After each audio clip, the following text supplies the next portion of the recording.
And even if you were to have like a prompt of 10 different things, right? Like say if you had one prompt of like, oh, like here's 10 different personality traits, here's 10 different superpowers, here's 10 different drawbacks. I like coming up with random list of powers and then just see what I come up with.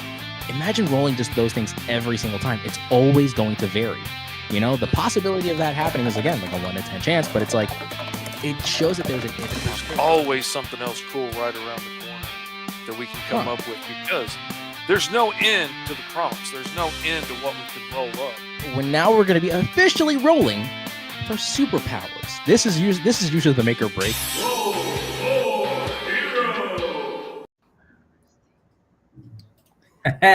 Ayo, and hello everybody, it's me, your weird Uncle Lee, with my beautiful co-star right over here, the beautifully bald, everyone's favorite, lovely Uncle Fish. And not only that, but today we have actually got our first official, guest star appearance in Roll for Hero, because I know that Mr. Fish be doing tons of other streams and whatnot. We have Mog Park over here, down here, because I know how cameras operate. Right there. I'm acting like a Power Ranger over here. Like, we're ready to fight the bad. Anyways, I am. It is Wednesday again. Welcome everybody to Roll for Hero. We have you know what? Sorry, retake. Sorry about that. I'm. You can totally tell I had such a properly combobulated. It's all that caffeine, Mog. I'm telling you, it's all that soda. Listen, yes, I'm Hispanic. I have caffeine. That's just how it is. I'm too chaotic for my own good. I blame my mother's Colombian side. I blame my father's Puerto Rican side. But other than that, that's fine. Anyways, welcome everyone to Roll for Hero, a show in which we let the dice dictate what the heck we're going to be drawing within this segment of our channels. Obviously, I am going to have a blast today. And not only that, but for those who have actually received the email and all that other kind of fun stuff from, Mr. Fish right over here, we're officially going to be drawing our very first monster-based, creature and whatnot, only utilizing nothing more than the dice in our hands and, our crazy and whacked out imaginations.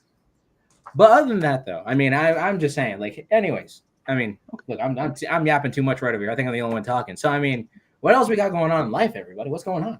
How's it all going? I have been really busy. I have just wrapped up issue 12 of the Sentinels, so that's fixing to go. I have to make one revision, and then I'm done with those pages, and it'll be going to Kickstarter soon. It's available on pre-launch page now. Just look for the Sentinels. You can find that there. Back it, follow it, do all the things, push all the buttons, and I'm going to be finishing up Alice issue 3 pretty soon, so it can go to the printer and get out. The money should be getting released from Kickstarter soon, so I'm hoping the beginning of October I should be able to start shipping those books out. And I'm getting ready to pack up and go to a con, 5-Star Comic-Con in Middletown, Ohio. We leave out tomorrow morning because we're going to be doing our 5-Star Friday show live from the 5-Star Comic-Con there in Middletown, Ohio. So if you're anywhere within driving distance of Ohio at all, you should come out and see me. The whole crew is going to be there. It's going to be a lot of fun. Mog, what have you been up to lately? Where have you been? Well, I finally finished Snowpaw 4, and I've been catching up on all the private commissions that they were waiting for me, because priority is commercial. So once I get the commercial done, it's all catching up, doing private, and then finally get a crack on doing some maybe personal sketches, so I can get ready for LA Comic Con that's happening September 26th, which is the next Friday. Was it in 2 weeks? Yeah, I was going to say it must be, because this weekend's the 13th. So yeah. Yeah. Oh wow, it's going to be some craziness. Okay, my Mel is telling me 2 weeks after that we have New York and Baltimore as well. So you got LA, New York, and Baltimore Comic-Con coming up? Yeah, I've never been to Baltimore, man. So it's kind of nervous. I've never been to any of those Comic-Cons, period. That's insanity. Are you a homebody? He's in Florida. So I've only been to LA's a good distance for him, but nobody travels like Mog and Mel, man. They go to Hawaii for cons. They go to all over the place. Yeah, I'm actually a homebody, but my husband, he's the daring one. So I go where he his Hey, I vision. mean, for Plus, me and my I've fiance, stood next we're to having a Maud. honeymoon over in She Hawaii can at some fit in point. a So regular airline seat. I need like 3 because I'm a giant. So, like, I don't fly if I can help it. I drive everywhere, which is why I'm leaving tomorrow for Ohio.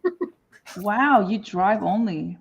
Yeah, actually, my pretty much. sister-in-law's family lives there. I flew once to DC, and it was such a headache, and it's so hard with my Tourette's and everything. Like, I have to have an extra seat between like me and my son because of my tics, and like I don't need to be hitting a stranger or something because my arm jerks in the middle of a flight, and it just takes extra space. It takes an extra hassle. I'm so tall. There's only like 2 places in the most planes I can even sit at all because my legs are so long, and like there is legitimately no way I can get in a regular seat in between other places. I have to be at the end, like by the door, or sometimes by the wing, and that's it. Like it's tough. I need to get rich. That's what I need to do. Get my own plane, and I'd be set. I mean, hey, who knows? My brother-in-law will eventually become a pilot at some point, so who knows from there? Wow. Yeah, I do not have a normal family. But look, outside of that, I think we have done great introductions, great, intros, getting to know everyone here and there. But I think it's about time we get to show off what we ended up creating last week, have a bit of a quick recap on all that. So what do you think, Mr. Fish? I think it is time. Could you run down quickly? Do you have the list of what we rolled last time? Yes, I do. See, he right writes here it down on paper, and I don't. I'm not that smart. So, listen, we all are smarts in different ways. I barely got out of high school. Anyways, so the last week we ended up drawing a side. No, that's not the one. Wait, is that the one? Just making sure. Sci-fi character, yeah.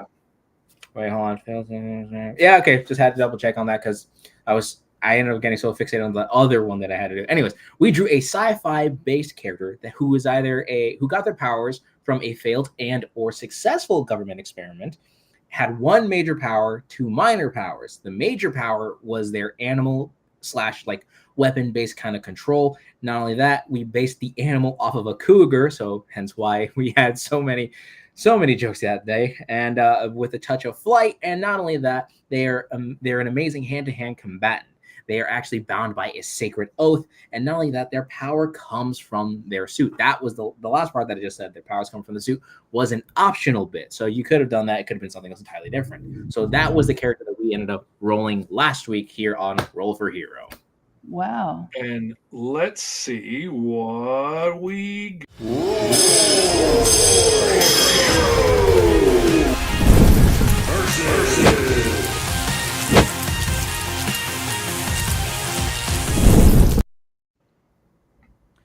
So as you can see here, we happen to have, well, my character, the one that I ended up drawing, which I call Red Paw. So Red Paw was, this was like the best I could come up with because I thought of like a lot more violent names. So I thought of like Blood Claw or, Blood Paw or some junk like that. And, so my take on this was a more sleek, more refined kind of a suit. So like maybe the story goes that in her situation, she's and again, because of said jokes that have been made throughout the session, I did make it like part of her story that she does, tend to be with wealthy individuals. Hello there, Sarah White. Welcome to the stream. Love to see y'all here. Oh man. So anyways, so my rendition of this character, I basically made a sleek kind of designed outfit. And not only that, really dived into the cougar aesthetic to some extent. Not that cougar, the actual animal. Just had to specify in the off chance. So this was my rendition. I made her a redhead. And then not only that, but her story would be that she would, sway and, find men that, are very much attracted to her, especially those that have, higher ends amount of money. So she decides to kind of like simply steal from them. And not only that, enhance more of her suit to the point where it's going to get slimmer. It's going to be more enhanced in every way, shape, and form because she's stealing for the love of the game because, hey, she's bound by the oath of if I can steal it, it's mine kind of a whole mentality. So this is at least my rendition of the character, Red Paw. And I think this was a very, very nice, concept for a character. And we actually tried tying it to my first rendition of a Roll for Hero character I made like a while ago that I call Psy Beast. So they may have came from like the same government experiment of some kind. I have yet to promptly work on the comic cover for it, but I very much enjoy, at least the design portion for this character. And I like the way this came out. Loved the sleek design of it, the paw logo for it as well. So, I mean, the design came very well together and whatnot. But this is obviously my character. But Mr. Fish, what is it that you designed? I came up with this version here, and in mine, the character is a failed government experiment trying to give her the powers of a cougar, trying to turn her into a mutant cougar. And like she got furry and got the ears and some claws, and she's a good fighter. She's wiry, but she just couldn't hold a candle to like the super powered heroes that can come busting through walls and stuff. She couldn't hold up against that. And she got picked on, she got belittled by the other villains and stuff. Nobody took her seriously because she's a girl and she was skinny and whatnot. And then she steals this mech suit and she gets it all tricked out to have this whole cougar vibe to it to go with her aesthetic. And now she has this super powerful mech suit with these glowing vibro blade claws that can cut through a tank or a concrete wall. She can jump, she can fly, all of this stuff. She's got all this firepower at her control. Now she can take that oath that nobody is ever going to laugh at her again. Nobody is ever going to take her anything but seriously again from now on. She is going to be the biggest, baddest villain in the city, and she's going to prove herself. And I love the way it came out. I really had fun once I started playing with the shapes of the mech suit and moving things around, and like took the ears from being next to the helmet to being on the shoulders. And then I could make the whole torso like a face. And then you still kind of get that womanly figure a little bit in the armor, but it's also part of the, it makes it look like a cougar, and it has like a purpose to actually be shaped like that, not just to show off that she has boobs. And I freaking love that. I had so much fun with this one. What do you think? Smog, what do you think? Crazy, stupid, amazing? I'm actually curious, what do the fangs do? Like, it's a huge head of the cougar, and it's got the upper fangs and the lower fangs. I'm curious about why did you put the fangs there? Mostly aesthetics, mostly because she wants it to look terrifying. I mean, it's pretty much useless to try and like do an ab crunch and bite somebody. I was actually gonna say, I feel like it would be interesting if like she ended up getting like a hero within like her abdominal region. She can then do like an ab crunch to kind of bite down on them or whatever. That could be a unique feature of the suit. Because I remember during that entire session, we were also chatting about like different henchmen that would potentially work under Cyberclaw. And not only that, some of them actually having to enhance the suit because it's not fitted to her in particular, but to the superhero that she stole it from. Or at least that's what I remember. I don't know how. I'm sorry.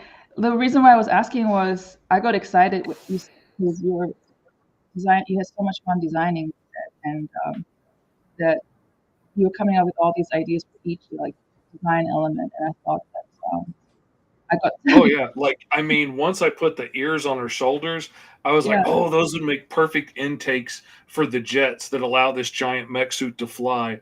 Because making a cougar woman fly kind of was a tough thing to fit out until we got the powers come from the suit modifier, and I was like, oh, okay, that works. And then I just decided to make it a really big mech suit and go over the top. I mean, honestly, if we really had to think about it this way, it was like you did say she was a failed government experiment. For all we know, she could have actually grown wings on her back, and that would have been an entirely different. And I thought about that. I thought about that for a good minute, but the power from the suit took me in a different direction. And I got to say, Dragon Gaming, that is exactly kind of what was in my mind when I got halfway through this, was it really felt like Chitara wearing the Thunder Tank to me. And I thought that was so fun. Then we got R. Shepard saying, or a human that a demonic face that appears in his abdomen in a face, eyes, mouth, and teeth that form with the Grendel influenced monster from his comment earlier. I just realized how imaginative both of you guys are, and it's not like, oh, I just drew this; it was a design. No, it's like a 1 to 2 page essay of all the things. Not even. Well, the characters became real. It's like, oh, I thought this is a casual sketch you guys had to do. It is though. That's the fun part about it. We spent half the time drawing it, and then we spend half the time just having fun making up stories of what could go with it.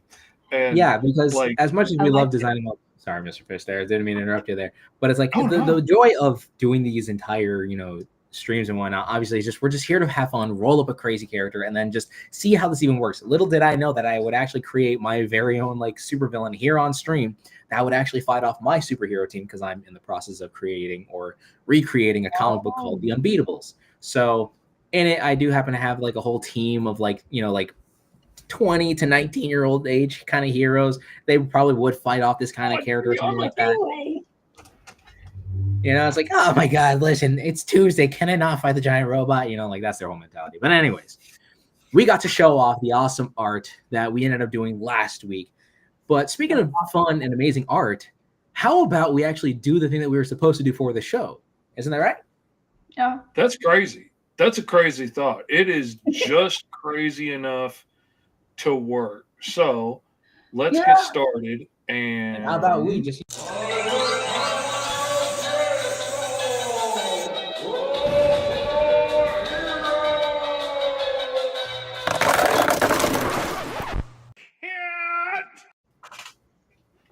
And now we shall roll for not a hero, not a villain, but instead we're going to be drawing a full-blown monster / creature, cryptid, whatever you want to call it. And this time I ended up creating the whole series of lists myself, and I'm going to dumb it down to the best of my abilities to only utilizing, well, not dumb it down, but I ended up condensing the list down, I should say, to only utilizing a simple D6. So I'm going to have the list pop up here at this point right now, because I was totally prepared for that in every way, shape, and form, because I am a total professional. Don't also absolutely not figuring it out on the fly at the last exactly second. It's not like this decides to be a total pain in my butt right now. Here we go. Yeah, I have a weird problem when it comes down to my screen not showing for some apparent reason. So right now I cannot see anyone's face. I'm literally just looking at my laptop screen that just happens to have Table 1, Monster Origins, all that kind of fun stuff. Anyways, Mr. Fish, if you don't mind, since you're the one that happens to have the cool dice towery kind of effect and whatnot there, can you utilize a D6 and let's roll for this monster's origin? All right, let's see what we get. We got number 2. A twisted experiment gone wrong. That's my favorite kind of experiment. Okay. Well, I mean, if you're a scientist, that's probably not the best way to go. Just saying,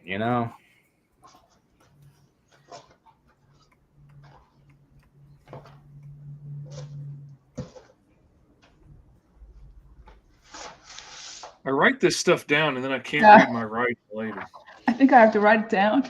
It's okay. We're all you don't. We're writing it down, so we can remind you if you forget. Don't you worry. Plus, I'm an artist. Our handwriting is usually trash, anyways. That's just how it is. It's like the drawback. We happen to have the ability to create God knows what, but then the downside is that our weakness being that we can't write for junk. Anyways, so we have the twist experiment gone wrong. Mr. Fish, I'm gonna need you to roll one more time, and we're gonna roll to see what kind of form this monster kind of takes upon. Ooh, come on, lucky chicken bone. What do we get? Number 3, amorphous ooze, slime, ooze, shifting mass. We're talking blob, baby. Everybody loves a good old blob, good old snot monster. Oh, this is going to be interesting. All right, so now we have an amorphous. Oh my God, trust me, if I have any excuse to make any sound effects, I will, because I am that guy. All right, now we have number 3, the size of said monster. Ooh, okay. All right. Come on, dice. Don't do me wrong here. Let's go. I mean, technically speaking, there isn't really a correct answer. Oh, 6, baby. Kaiju scale. Okay. Number 6? Wow. Oh, yeah, brother. We're going big with this knot monster today. I got you for 40 excuse to create a monster for this one idea I've been having Oh, it's going to be great. All right. Not only that, we are now going to roll for this overall monsters-based power / theme. So kind of like how a dragon can breathe fire and how some monsters are tied to the shadows and darkness. We are going to see what kind of relative ability it is centered around or what it can kind of project. So, Mr. Bishop, you can do me the honors in rolling our fantastically strange and scary stat for this thing. Come on, give me a 5, baby. Come on. Oh, you didn't even come out of the hole. All right. I will allow the reroll for this one if you need to. I'm going to reroll just to be safe. There we go. That guy came out. Number 3, poison, venom, or disease. That makes sense, yeah.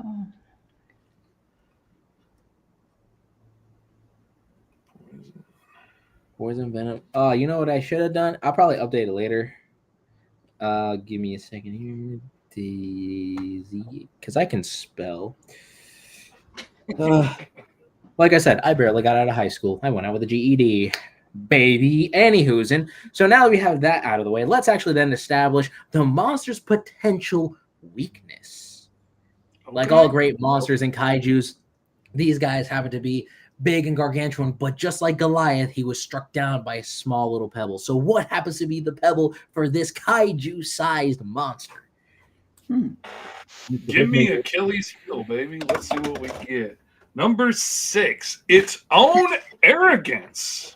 That's it. Oh, mercy. It's very OP. Wow. Much more No.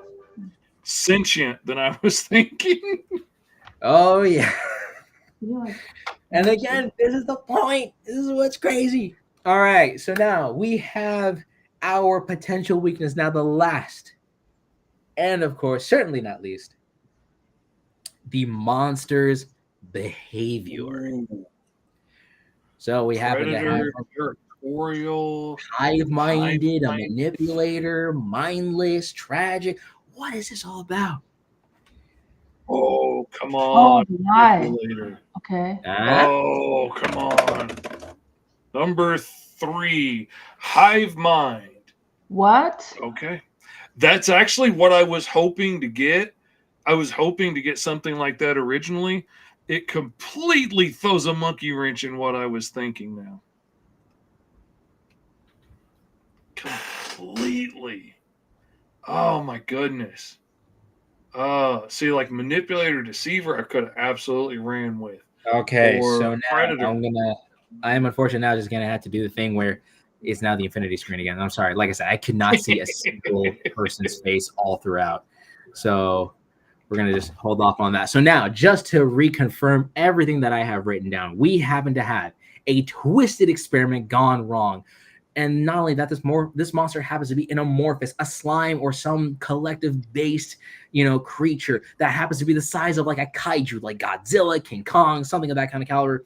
Their powers are centered around the idea of them being poisonous or venomous or causing a disease. And not only that, its own arrogance happens to be its potential downfall. And not only that, the behavior is like that of a hive mind, being part of a swarm or some kind of collective. Eddie says we just described his first marriage. Oh my God. R.S. Shepard is saying symbiote. Let's see. Doggone Comics says howdy. Howdy. And also a hey from Cross Comics. Eddie is laughing his butt off. Eddie says, if you get ice and cold, you perfectly described my ex. Man, a lot of targets against the X vibes here. Listen, I also have some. Well, they're X's for a reason. Mr. Nope got one with psychic powers and illusions. That's awesome. Ooh. See, that's kind of what I was hoping for because I had a whole other idea to go that way. Let's see. RS says demonic symbiote. Eddie is absolutely sure. We just rolled up his X for sure. We may have the disease and stuff. It kind of makes me wonder if I didn't roll up my own by accident. It's been very painful. Yeah. Ooh, so and Deadpool says, anyone else rolling themselves? No, we hate self-portraits. All right. So with that in mind, we are now going to be diving in to the drawing process. So this is definitely an interesting set of prompts here. Man, I remember as a kid, I loved drawing all these like monster concepts. I was always trying to create my own like knockoff Pokemon because as a kid, I was never allowed to watch it because my parents are pastors and they're like, no. But now I'm an adult and I can watch anime. And I still prefer to just watch the more chill stuff. Anyways. Oh, this is going to be interesting. So we're going to draw. Oh, God, this is interesting. And you see, this is where the gears start turning. This is why I love it so much, because now you got to try to like make a cohesive creature based off of this whacked out description. So like, how is it going to look? So, are we going to basically make it like a Venom? Are we going to make it like, Venom taking over Godzilla? Or is this going to just be the Blob from that one movie or something like that? See, I like this idea. This is kind of what I was thinking, is a blob mass of individual hive-minded creatures that are like all working together, almost like individual cells holding together into one giant thing, is kind of what I was maybe thinking in that direction. Sentient hive mind algae. That's fairly interesting. That's and wild. Some monkeys I'm thinking monkeys in a barrel. That could be interesting. And then Swamp Thing and Hive Mind of lower swamp life forms. Oh, see, I've always loved the idea of like, and it's Swamp Thing, 100%. I loved Swamp Thing as a kid. Fired my imagination as a child. After seeing the movie, the first one, late on reruns as a kid, I went back and bought like all the first issue Swamp Things and stuff and fell in love with it, especially early on in the beginning when it was straight up still like a horror comic, and freaking loved it. And it's always spurred my imagination, the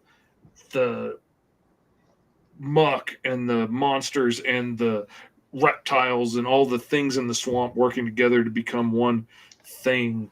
I've always loved that idea. I have far too many Swamp Thing knockoff characters in my back pocket. And that probably explains a lot, especially when we did that one character that had the personality trait of eating, but you turned that dude into like a cybernetic kind of a dude. Oh, that was turned it into a big gross body horror thing. Oh yeah. Yeah. All right, so now I am not going to be seeing anyone. I'm really having to like watch the stream separately just so I can see myself. Because things like to function around me to some extent. All right, let me see. Now I got to turn off all this. All right, and this is now the hard part, trying to stay interactive while we're all in the drawing phase. We love drawing, but also yapping and drawing are not necessarily two things that work well together. Okay, so. I'll try to help. Hey, pitch in. Start like saying some things, because obviously we need to figure something out here. Anything. I mean, what what do you think? Be careful now. You haven't worked with Mog before. I've known her for a while. She will go in weird directions. No, that's listen. Completely off the rails, which is one of the things I love about it. Oh, Sentient. I'm actually curious. Like, it said you guys. I think it was Ed, who said you come off out like it sounds like his ex or something. So after an experience like that, do you end up hating women for a while? Like how? I'm just really curious. Because like how after a bad relationship, women be like, "Oh, I hate all men." And I think we all go through that anyway because you're so hurt, Yeah. I don't know. Like, I guess especially depending on like how many times you got jerked around, like say before getting married. Yeah. Like how soon do you get over it? I don't know. Like I know individually it's different, but therapy. How soon was yours? I've always been a big fan of therapy for one, so that made things a little bit easier for me because I was willing to dive headfirst into therapy hardcore and try and like work on work on the things that were my fault, the things that I had done wrong, and which was mostly a lot of like taking responsibility for things that weren't my fault, and like trying to hold myself responsible for everybody else's behavior. Like, if I worked hard enough and I was good enough, then Esteban would never make a mistake in Florida. I can't control that. Like, I'm nowhere near him. I cannot work hard enough or be a good enough dude to make him do right or wrong one way or another. It's his life to make his choices. But I always felt that responsibility for whatever reason, and that was unhealthy in me. And, I can't be a good enough guy to make anybody else want to do right. And, that was hard stuff for me to deal with in therapy, but I worked on it and I dealt with it. And I'm still working on stuff like that. Like, things still rear their head from time to time that surprise me or catch me off guard. Or like occasionally I like to say it in a way, like, sometimes my wife will step on a landmine that she didn't place. And that's not her fault. She didn't know it was there. She didn't know that thing might be triggering to me, that's a wound left by my ex-wife. But it's my responsibility to deal with it, to let her know why this upset me, that it's not her fault. She didn't do anything wrong in that. She just happened to get, too close to a crack somebody else left. And I'm still working on that, and work on myself in like delineating between, just because this might have triggered old pains, she didn't do any of that. She didn't have that intention. Like, working on the me stuff that I can control in that. But diving headlong into that made that process a lot easier for me than somebody who, like, say, is just like, I didn't do anything wrong. It's everybody else's fault. I'm perfect. That's going to be a lot harder hill to climb. That's going to be a lot more marrying the same person over and over again and wondering why you don't get better results. I was just, thank you for that answer. It's very honest. But I also was just curious, like, do you really say, oh my God, I hate women, they all suck? No. No, because Really? No, even for me, I mean, I guess the closest thing that I have to relation to this was when I dated, the first girl I ever dated. She ended up breaking up with me through phone call and whatnot. And yeah, I was angry with her. And I remember, like, one day she was driving by my work and I did a not so savory thing, but then I instantly apologized right after because, again, I was just angry. I felt a well of emotions. And not only that, she was also the first person, that I was with and stuff like that. So Yeah. it was a really difficult thing. And, I remember calling my friends like, yeah, no, I'm single again. Like, oh, that girl's I'm like, no, she's fine. She's well endowed to do whatever. I can't get mad at her. She probably wasn't feeling anything. And it sucked. It really did, and I know that I probably wasn't a perfect man in any of these situations and whatnot. But I mean, I don't hate, a whole group of people because of one bad experience. Unfortunately, there were those out there that have numerous bad experiences. And again, probably like what Mr. Fish was saying, that there are people out there like, oh, I can't be the problem. I'm the one that doesn't do wrong. And it's probably the reason why there's not much of a change, because you're not really changing your perspective or your outlook on such things. And for me, like, I had to keep the idea of like, these are people that have their own lives, and I can't hate them for simply just wanting to do their own thing. And if I'm not a part of that, then I'm not a part of it. And yeah, sure, it sucks. Going through heartbreak sucks, especially when you're dating the first person. And mind you, the first person I dated, my first one hurts, man. Yeah. First is the worst, man. It really is. But I am engaged to my very lovely fiance, who is currently at home. So, usually she's the best part of the show, as Mr. Fish would say. Oh, usually. Cool. And if you're in the comments, hi, fiance. Hello. But yeah, it's tough. Like, I could see how some people could get bitter, especially, like I said, if I had been through like a big string of bad relationships of girls like mistreating me left and right, like a lot of women have been through before they finally get married. Yeah. A lot of them have been through a string of dogs to get there. And then if the guy you thought you could trust and promise your life to turned out to be a dog too, I could see being bitter for a while, and or at least wanting to blow off some steam and blame him for it. But like, even though like my ex did some legitimately despicable things to me and the kids, I don't even hate her. Like, Wow.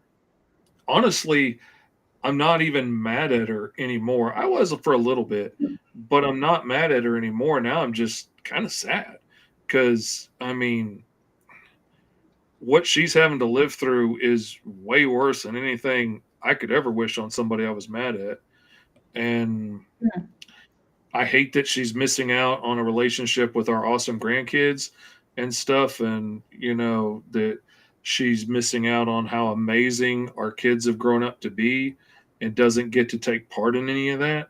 That really stinks. And I really hate that for her. Like, I was just thinking yesterday, I got a little mad for a second because we can't have a relationship. We can't have just a civil relationship where I could we could talk to each other on the phone and not have a fight.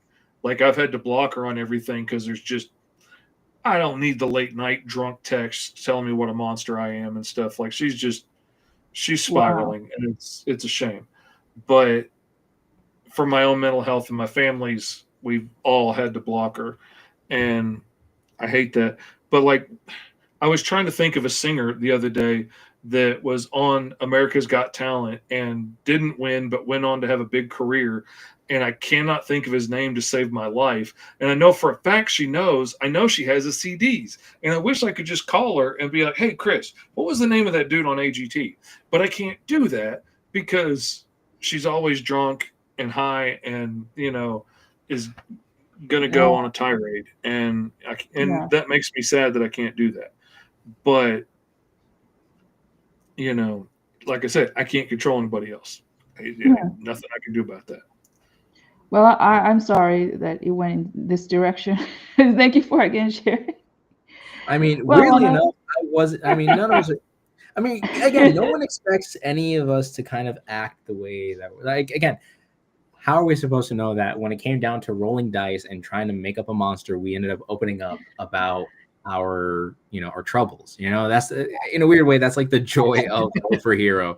We never expected to get lucky. I knew exactly what was going to happen when I brought Mog on. She's going to ask us, like, which one of your children would you be willing to sacrifice and why?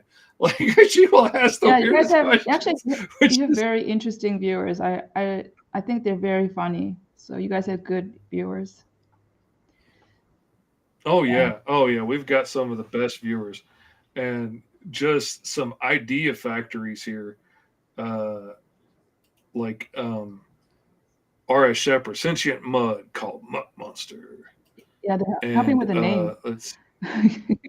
Rodrigo Padilla saying, are you going to do public domain version of Lobo? Ooh, that would be a tough one to find. Yeah.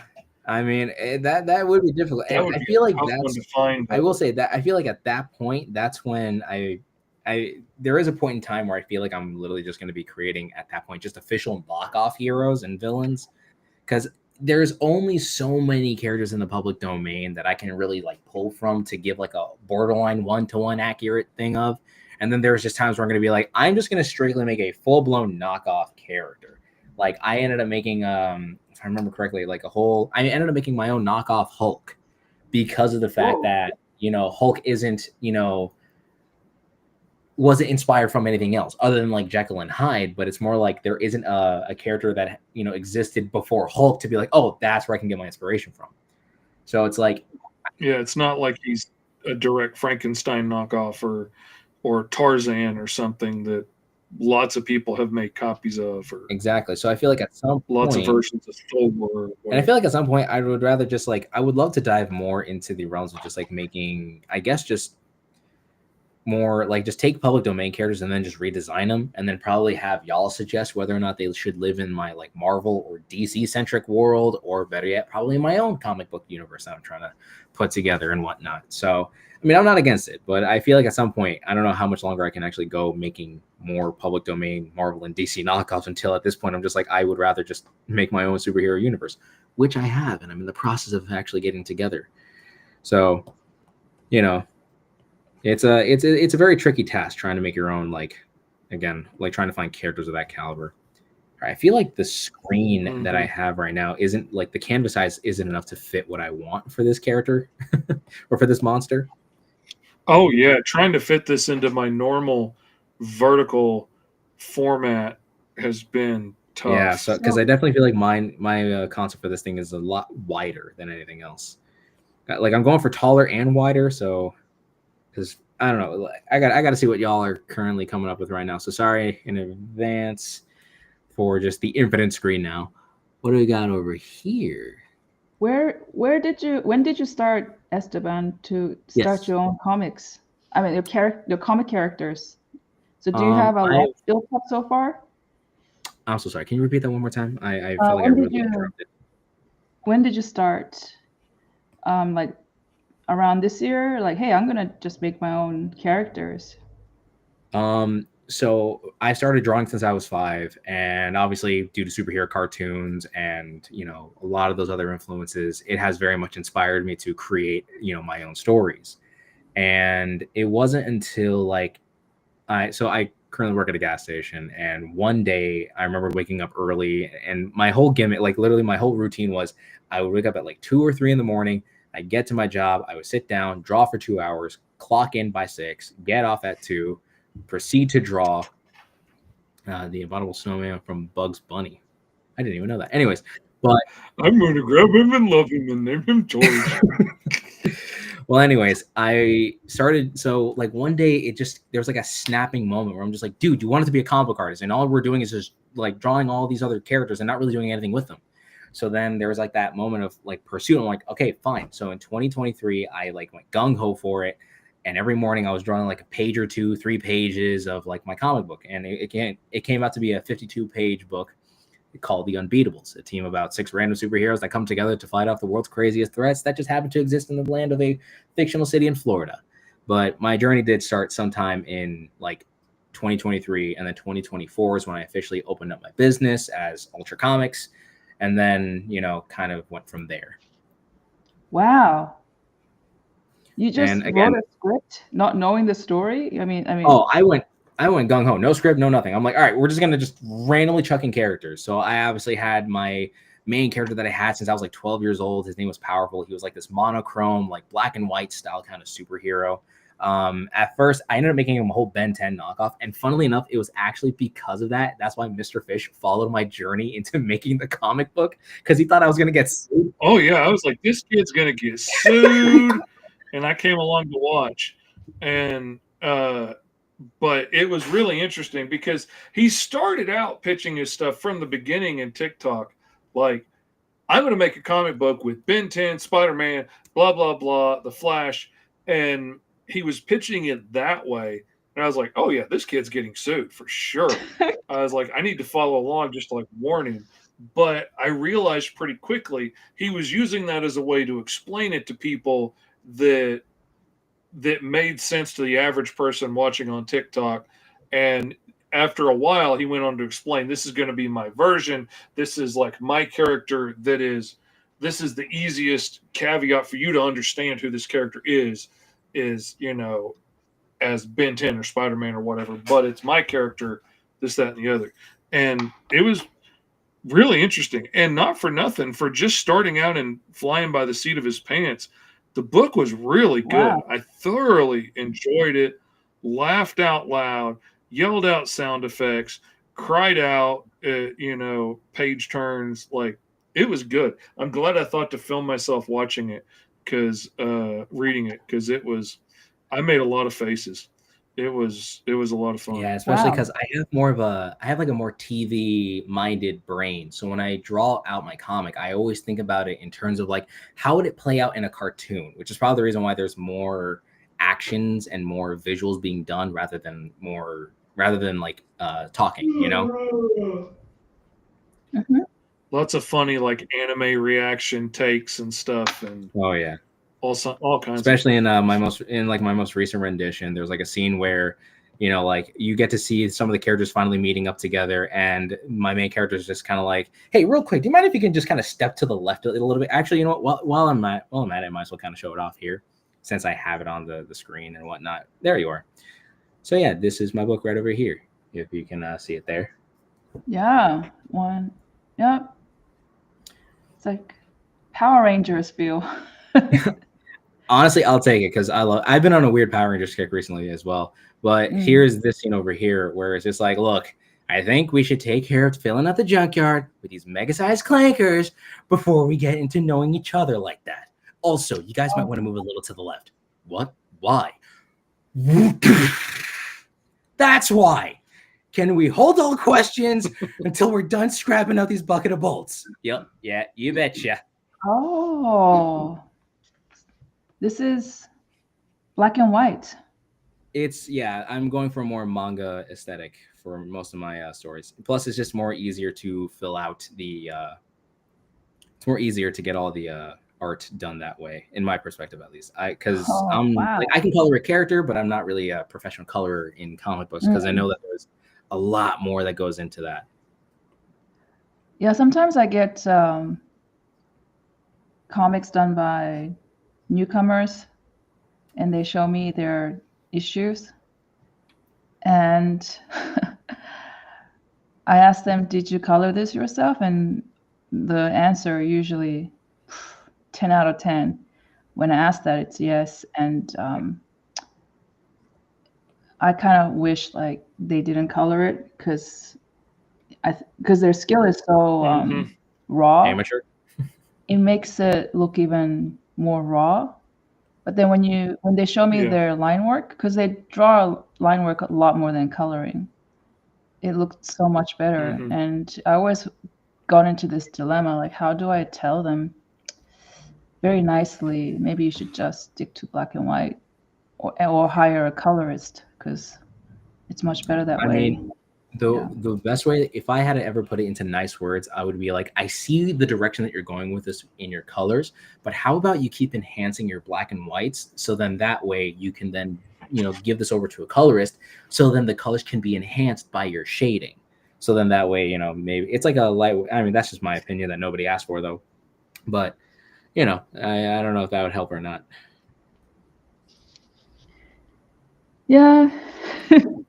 Yeah, what's up, Billy Create? Thanks for watching, man. Appreciate it. But that's some balls, dude. Like just doing it, like I just want to get done. I don't care where it's going. I don't know where it's going.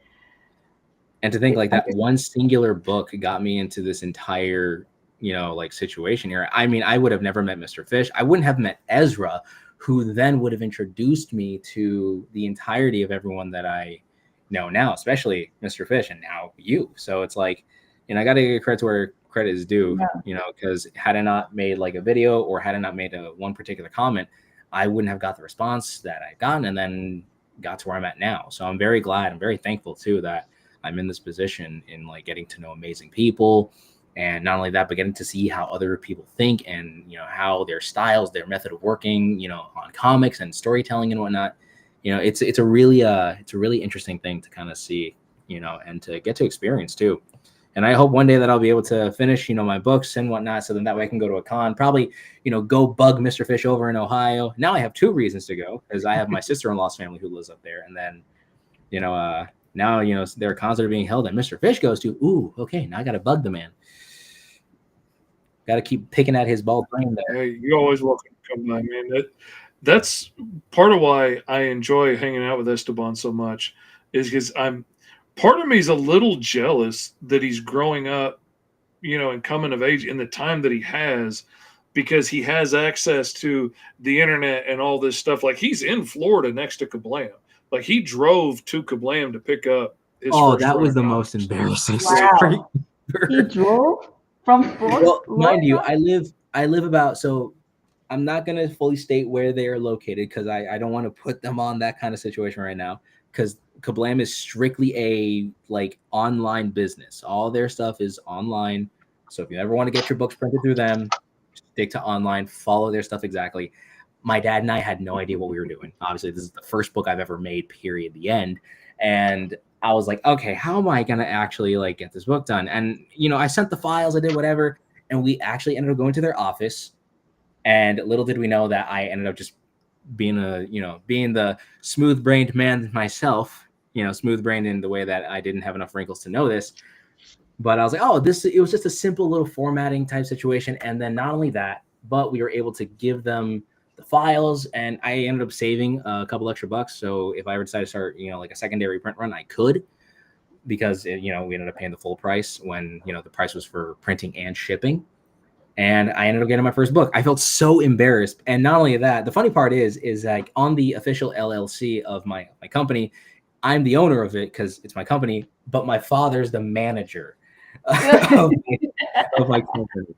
And that's another thing too. I have a very supportive father. I mean, it's a really important role to have. And I mean, because my father did music in particular. He did a lot of Christian Latin rock with my uncle. They travel all around the world and whatnot. And I mean, like they were going all around. So my father very much got to do like his creative pursuit in like music and in production and stuff like that. So he obviously wanted us to, live the lives that, we wanted to live. So if we wanted to be artists, we wanted to be, entrepreneurs of some kind. My father was like in full support, so I had, I'm very thankful that my father was able to be, in my life. And not only that, but to guide me into, getting me into where I'm at now. So I'm ever so grateful and thankful for that opportunity as well. That's another place I'm jealous of the kid, coming from a healthy, supportive family with a dad like that very rare. believes in his dreams and supports him wholeheartedly. Like that's the kind of dad I want to be to my kids. And I feel like you are that dad. Mr. Fisher, I feel like you are that father. No, you're not Sometimes trying. I think I might push a little hard, but like it's hard when you believe in them and you think they can accomplish the world. It's hard to, not accidentally sometimes put too much pressure on them. I mean, that's just how it is sometimes. And I mean, like, how do you think I feel knowing that my dad is the one? And I kid you not, my father quotes this like verbatim. He's the one always telling me my second born son is the one to be the millionaire of the family. He tells me that in full confidence, like that's going to happen tomorrow. Like either that is willful ignorance or he has way too much faith in me, and it's kind of scary to hear that because I'm like, how the heck am I doing that where I'm still living in their home? Both my brothers are living in their own situation, but comparison is a thief of joy. So I'm not, it's hard not to compare myself to my brothers. By the way, he's a father of 5. I'm number 2 out of 5 kids. So that's saying a lot on my side too, because I got a musician for a brother. I got a car salesman for the other one. And then both my sisters are now officially in college, and both going in for like, ministry related stuff. Again, we were a very pastoral family, but all to say though, it's like, it's been a blessing in more ways than one, and I will say though, it's not to say that it has its difficulties as well, because obviously my mother was the most cautious, because she wants to make sure that I realistically had a proper like goal in mind and like something that was more achievable. Again, parental concern. So I can't really hate her on that. So I ended up going to college, not really liking it. It really wasn't my thing. Like, I had a good experience, but it was just not my situation. It wasn't my cup of tea, Really? Like I knew what I wanted to do. And do you like reading, Esteban? Do you reading? read a lot? It's hard for me to read novels. I'm definitely more of a comic book reader than anything else. From like web comics, physical copies, like especially indie works. Because don't get me wrong, I love the big 2, red and blue, but I love the indie works because I can sense the passion behind it. Like, unfortunately, Mr. Fisher's books are currently kind of cluttered, thrown in my closet, but I have them. But man, I loved diving into the mighty Call of the Crow Magnet. My fiance loves all the the mini games in it because she's like, she loves doing puzzles and whatnot. So that was like brain candy for her, you know? So it's like, though, like seeing how he did that, I was like, oh, I want to do mini games in my books. Cause I mean, if I'm going to copy off of something good, I might as well, copy from the best, the one who's been making it his whole life.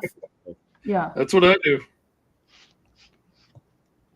That makes sense. I love reading comics. I love, telling stories. Storytelling to me was always one of my favorite things to do as a kid. I loved telling very intricate, very fun, high action packed kind of stuff. Because again, that was the stuff that was the most consistent part of my life, that next to Jesus. So it was like, because outside of being a pastor's kid, going, watching cartoons and all that other kind of stuff, it was the most consistent part because I kept moving from different house to house, especially in the elementary school phase. I always kept going to different elementary schools. It wasn't until like in my high school days where I started having proper and definitive friends, and I'm like, oh, wow, this is what it's like. And then they all happen to have the same nerdy hobbies as I do. I'm like, oh, this is great. It's fantastic.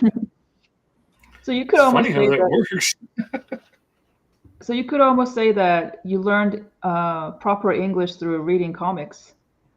Kind of. It's also funny too because I'm supposed to learn English and Spanish because I am Hispanic and I cannot speak a lick of it, and I blame the American education system. Oh. Yeah, that's always fun. Yeah. My Lord, what the heck? Especially Man, I say, letting down generations of the family by not speaking Spanish. well, hey, listen, my father didn't speak Spanish, and then he got with my mom, and then he spoke Spanish. Downside is my fiance and I are equally on par for the course of not knowing how to speak proper Spanish. Well, anyways, what about you? Sorry, Mong? Is that how you say it? Mog or Mong? Sorry. Like dog, log, frog. Okay, I just didn't want to misinterpret nothing. So what led you into your creative journey, if you don't mind me asking? What led me to a creative journey? Or like what led you to be the artist that you are today? Well, unlike you guys, I grew up in Asia. Mainly, you could say. Hey, how do you know I didn't grow up in Asia? I don't know. There's a lot of fish leaves in Korea. I happen to know for a fact. I know Filipino losers. It's because also you introduced yourself. I know you told a lot about yourself. And he just talked about his life. More or less. Sorry, I'm a yapper. It's a Hispanic trait. We just don't know how to shut up. Don't apologize. These are facts that you guys threw at me. So yes, I made a logical deduction. But anyway. I mean, hey, that's how it be. Anyways, yeah, I grew up in mainly, I would say, the Asian experience I had was Korea and Japan. So therefore, just saying that, you guys can imagine the kind of pop culture, right? You're talking manga, anime, all that stuff. So that's how I got into it. But my parents were very, what do you call it, strict? Religious strict. So I wasn't allowed any of that kind of media. I knew it existed, but it wasn't allowed in the house. So when I came to America, I've always wanted to do something like that. And then I went to an art college to try to be a comic artist, but they don't have courses at the time. They didn't have courses like that. I don't think any proper art college has that. So they do it now, I think. Yeah, I take it back. SCAD has it. So at the time, they didn't have any. So I just had to learn illustration, any kind of art skill I wanted to pick up that would just, make me a rounded artist. And then, yeah.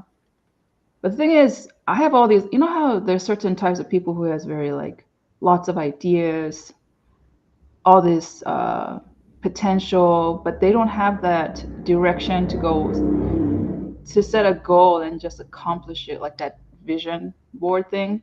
I didn't have that. So my husband, luckily I met my husband, and he had that.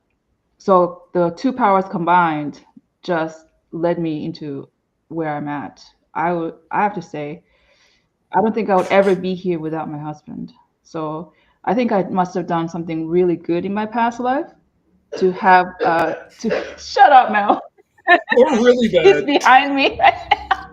Hi, husband. He's gagging. I tell you, Mel he's a bit of a slave driver, but man, I wish I had a Mel in my back pocket watching out for me. But in a good way. Seriously, if you don't have that, Oh, he keeps you on target. He keeps you going. yeah, you don't. He's always got another job booked, another con booked. Yeah, it's insane. It's insane.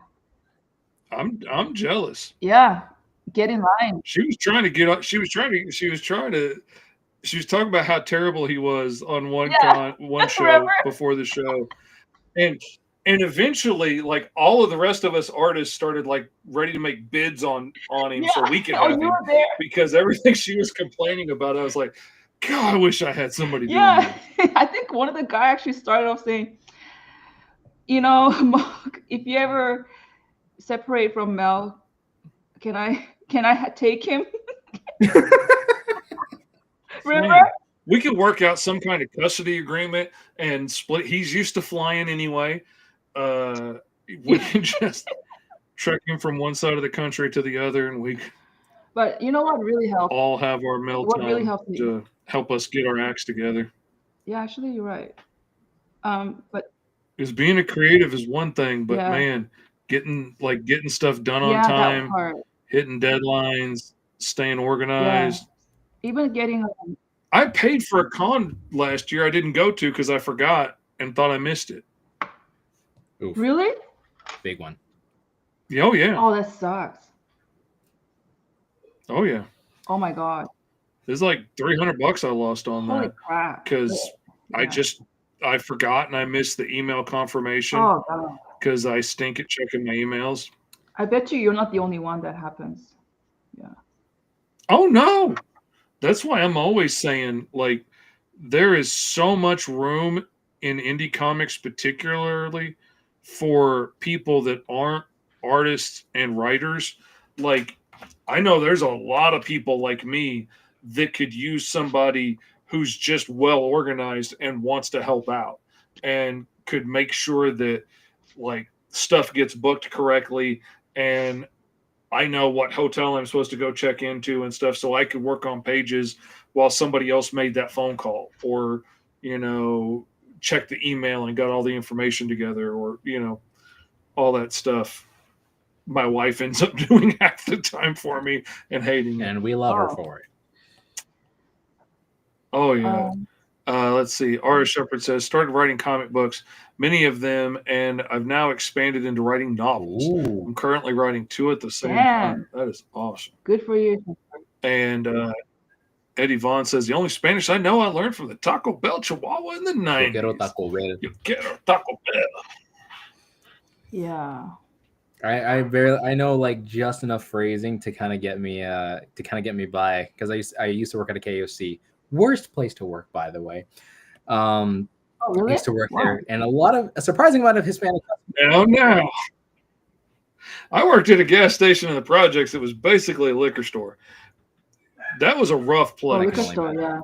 Yeah. And nobody gave me the full detail on how food stamps work. So I very quickly became the most popular guy in town because I was giving people cash back for change for their food stamps instead of giving them food stamps back and change, like, penny change. Instead, I would just give them cash back because I didn't know. And turns out I was committing a felony. Oh no! So you went to jail? But I got really popular really quick. Did you went to jail? And then when I stopped doing that, I got a lot of death threats. Oh, okay. All right, I think I got. Yeah, and there's a little this little redheaded 15-year-old bootlegger that lived in the project building closest to our store. What's a bootlegger? And a bootlegger is somebody who buys a whole lot of alcohol and then resells it illegally to people who usually shouldn't be able to buy it. Oh. Sometimes that means like here in Arkansas, we have dry counties where you can't buy alcohol, like the county I live in, unless you get a special restaurant license to be able to sell alcohol, because people got tired of driving to Little Rock to get drunk. But like if I were if I were to go to Little Rock and buy a whole bunch of beer and bring it back to my house and put it in the garage fridge and start selling it to people for twice as much here, so they didn't have to run to Little Rock to buy beer, I would be a bootlegger. So is bootlegger And- only down to alcohol? Can it be cigarettes? Oh yeah, I mean, bootleg cigarettes are the same thing. It's like getting cigarettes that you haven't paid taxes on and stuff like that. Okay, continue. Yes. So anyway, there's this 15-year-old Yeah. girl that was running quite the successful business as a bootlegger in the building nearest within walking distance of our store. And when I found out that she was 15, when I carded her one day, and she was all indignant and laughing at me for what did it matter, because she bought hundreds of dollars of beer out of our store every day. And then I suddenly refused to sell to her. Not only did she get mad and threaten my life, but then like my boss got mad, and my boss was like, well, yeah, you have to card and you can't break the law, but you also can't cost us like 25% of our sales a day. And I was like, yeah, no, I'm not selling to her. And my autistic brain is so black and white. I was like, no, it's against law. I'm not going to do it. And so, oh man, I had so many people pull guns on me at that store because of her. I would have people waiting out in the car. Every time I go to like take the trash out, they'd be flashing their guns through the windshield and telling me how they're going to kill me as soon as I get off shift that night. And I would just sit down and make a new drawing every night of the people that had come in and threatened me, and be like, if you find me dead in the dumpster in the morning, this is probably the guy that did it, and go on about my business. And they weren't expecting the white dude to be so used to looking down the barrels of guns. And I did not have the reaction they expected me to have. And so that saved me. But yeah, it's been a wild life. Maybe your nature, like you said, autistic, right? Maybe it helps you because you're just not feeling the emotion like a proper person. And just Well, I mean, that, and like given the amount of times the gun has been pulled on him on numerous occasions, at that point, it's more like okay, look, this is Tuesday for me, buddy. Can we just like get this over with, kind of a thing? I went through more times than you can count. Yeah. Right. I had a dude pull a gun on me in the middle of high school as a gang initiation one time. And the thing is, I knew the guy that told him to kill me to get in the gang. Like, we had just partied together a week or two before that, which was really insulting because, like, that was good stuff I used with that dude. And then he's going to turn around and make it the initiation to shoot me to get in the gang. And I was like, man, that's not cool, man. I was trying to build bridges over here, and then you're gonna turn around and go striking matches. Man, that's not cool. That's not cool. That's like a type of betrayal. Oh yeah. And but like I said, I wasn't always a pleasant old man. I am now, and I had some tough times growing up and hung out with some unsavory folks. And so I was more accustomed to violence than I think they were expecting me to be. And so I wasn't scared. And I had learned from experience, people are way more afraid to pull that trigger when they haven't done it before. And that usually gave me enough time to bluff and scare people enough to leave me alone. Well, I think also helps is you just told us you're very physically tall. Oh yeah. Oh well, yeah. You've seen me. I'm gigantic. Yeah. I have not seen him in person, so I cannot make that judgment yet. Yeah, he's kind of a mini giant, but yeah, I'm technically I am tall enough to join the the Large People's Association or whatever, which is mostly people with like giantism and stuff. I'm like, Oh, I'm wow. technically tall enough to join, but I'm not going to join and go to like a convention and be the shortest dude at the giant convention. I'm not going to do that. That's embarrassing. So I'm not going to join. And you're the I guess it'd shortest. be like being the tallest person at the little person convention. I don't know. Maybe it's a badge of honor. I don't know. But I mean, I that would feel depends out of if you place. ever saw the Micro Wrestling Federation. That's a whole thing, and that was a hysterical moment. I remember my little brother was like, "Hey, you want to go see little people wrestle?" I'm like, "Did that need to be a question?" Best experience of my life. Went to a place over here called Renegades. It's like a dancing bar kind of a place and whatnot, and it was hysterical to see that. But yeah, it's not every day you Wow. get. Yeah, In a bar? They had that in a bar? it was more like a not really a bar. It was one of those what's it called? Not it's a why am I forgetting it? It's like a rodeo line dancing place. That's what it is. Not really a bar. They just happen to have that. But like once a year they'll actually host what they call the Micro Wrestling Federation, which is an entire like basically imagine like the WWE, like the World Wrestling Federation, entertainment or whatever, but with little people or with little persons. I don't know if that's the correct terminology for it. Yeah. Yeah. I tell you, some of the names are hysterical.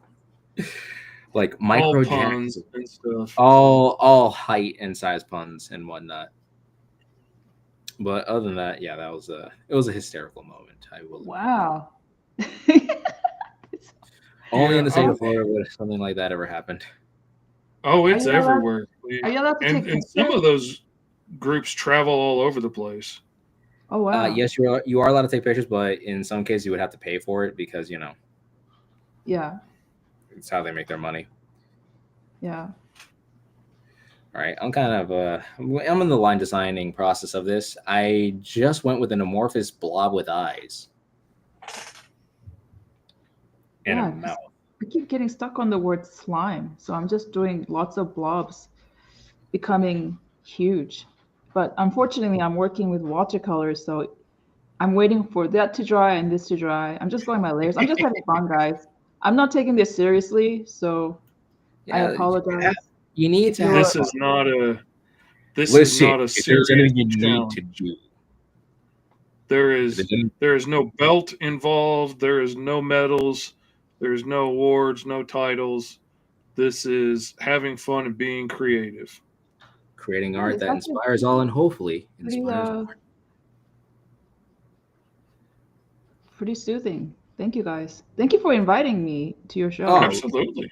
well, Really listen, we're glad to have you here. We would love to have more people pop on in for Roll for Hero, a show in which we let the dice dictate what we draw within one session. That role thing is cool, dude. That's fun. Yeah. Oh yeah. I've been wanting to do it for a while, and then I was chatting with Esteban, and he was talking about wanting to do the exact same thing. I was like, okay, well, that just seals it there. We need to do this. And I had already asked him to come help me on my School of Fish Art stream. And after we got to talking about it, I was like, man, let's just pivot and do that because I've been wanting to do this for a while. And I know a lot of artists like you and D Fish and Stephen Butler and stuff that would be really good at knocking out fun stuff quickly and having fun conversations and getting weird and getting deep and all kinds of stuff. And I was like, I think it's a lot of fun.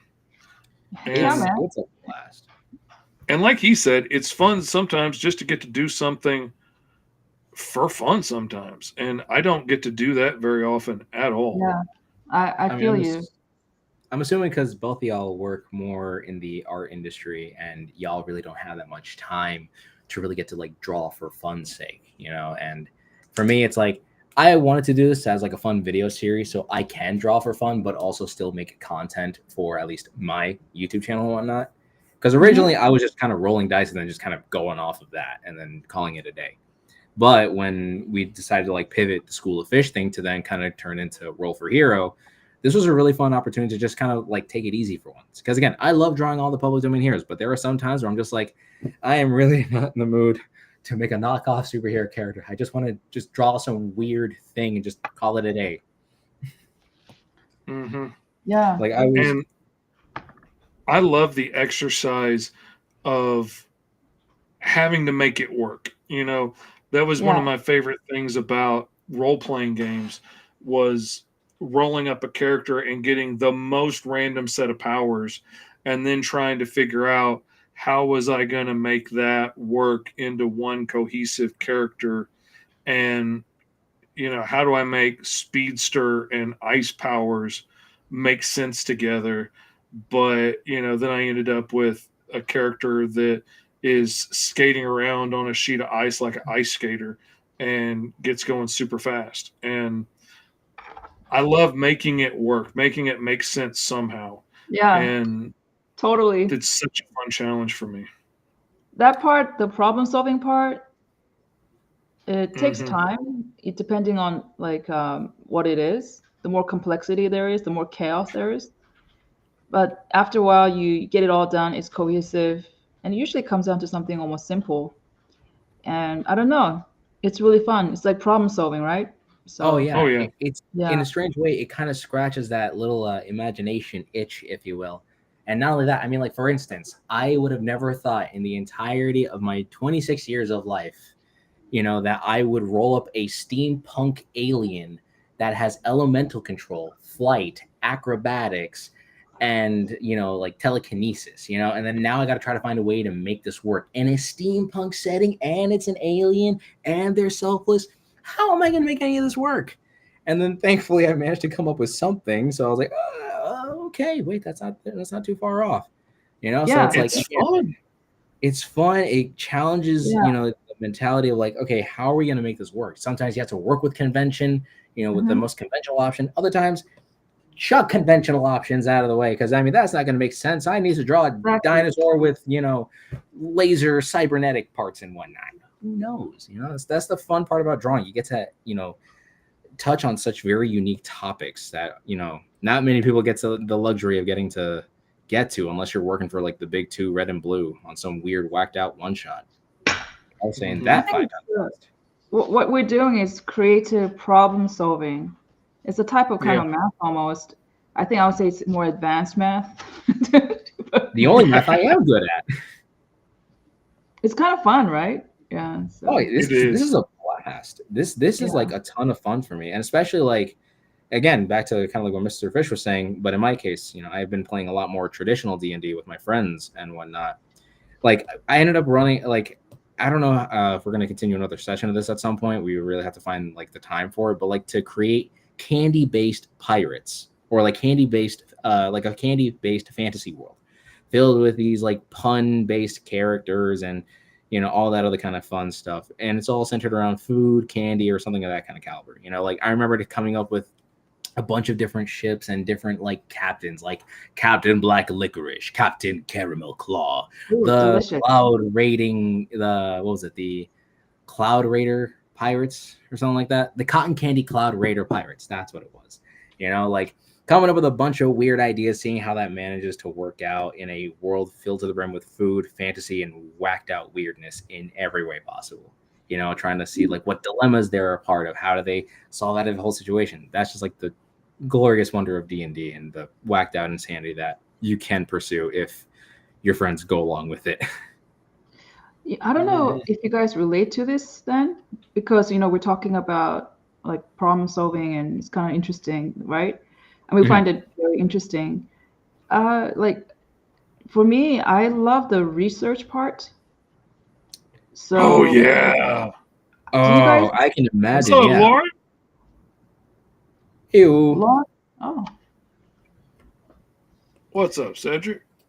So like you're not wrong. The problem solving portion of it is very interesting, and I like to believe that this is what a lot of mangaka do. Um, when, you know, developing the idea for, you know, their series, like for instance, like Food Wars. Yes, you know, crazy, you know, scenes aside, like they probably had to do tons of research on like how to cut a fish in a very specific way, how you yeah, can get the flavor out of a cheap piece of meat, or like how you can, you know, like see or like getting to know how to cook something in a particular way. There had to be tons of research into that kind of situation and getting to know everything about food. Now, because I personally am a big back and I like food and I'm engaged to a baker, this is well into my territory. God. A baker? I hate you baker. so much. Oh my God. Exactly. Call the fire department. My back is getting too big. I apologize. That was me. No, that's fine. Yeah. But there's a Oh my lot of God, research that goes into Get it. you a so- baker. Oh my God, I hate you so much right now. God. Oh, listen. Oh, I hate the fact that I'm with a baker. She's the reason why I have to go to the gym.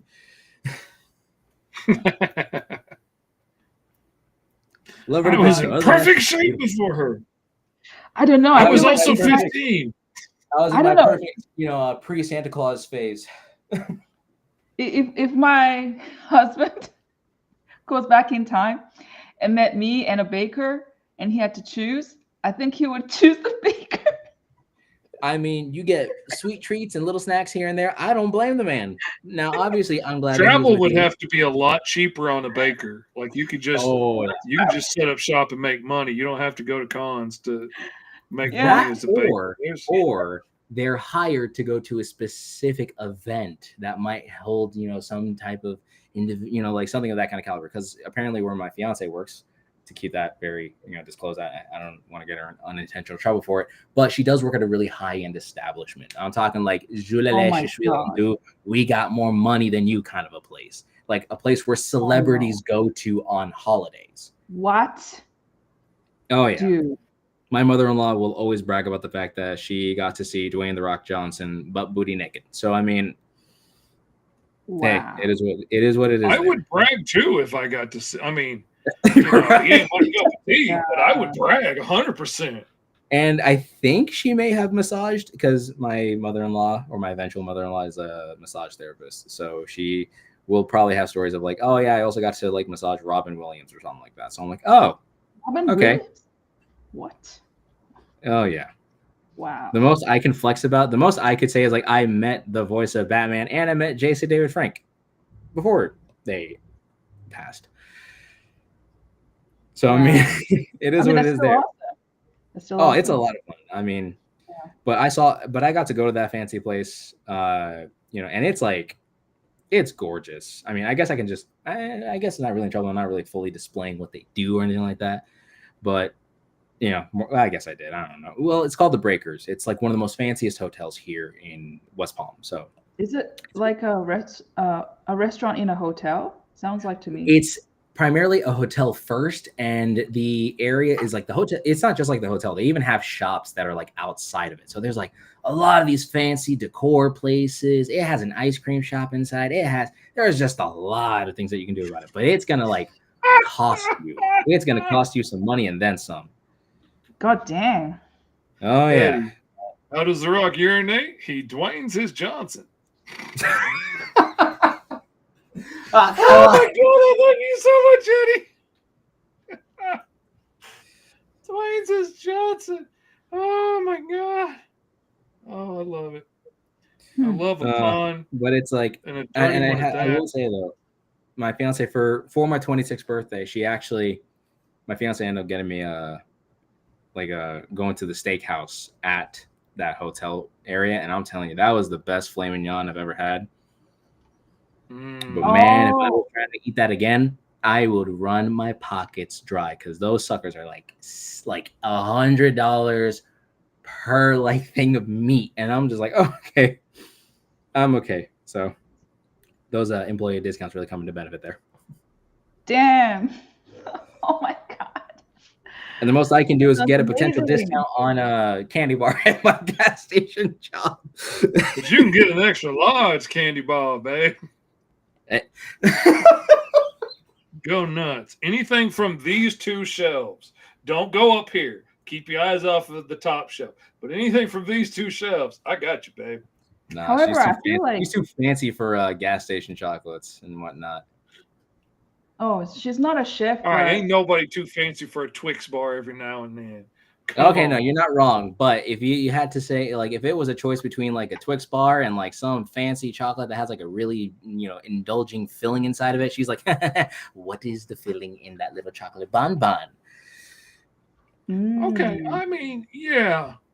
And I mean, she Well, also made one herself. She even like because she'll get to experiment on rare occasions. And it's one time she made this beautifully delicious like passion fruit, like a passion fruit margarita type of film. I'm not sure. I don't know. I'm not good with descriptions like that. I mean, I know how to eat the food, not describe it properly. So it was this. and he are But writing his own book. I know. I It's just listen. so I draw ironic. the book more than anything else. Like I said, I have cartoon mind. I can see it more like if it was a show. I can't be like C.S. Lewis describing the world's most immaculate dinner of all time. You Yes, you know? can.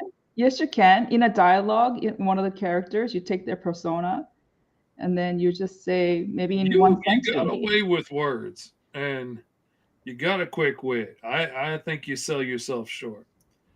I Well, just I mean, I poke am fun, short. but I am at least I 5'7" on a good day. I think maybe you think that you'd have to elaborate and make an essay out of it, but sometimes if you're already very succinct, it's okay. You can just describe it in a very succinct manner that's more memorable than anything. So why Eddie, not? I want to ask your permission before I make a statement about Kit Kats. And you can say yes or no, and I will either say my thoughts on it or not. I do not want to potentially ruin Kit Kats for you.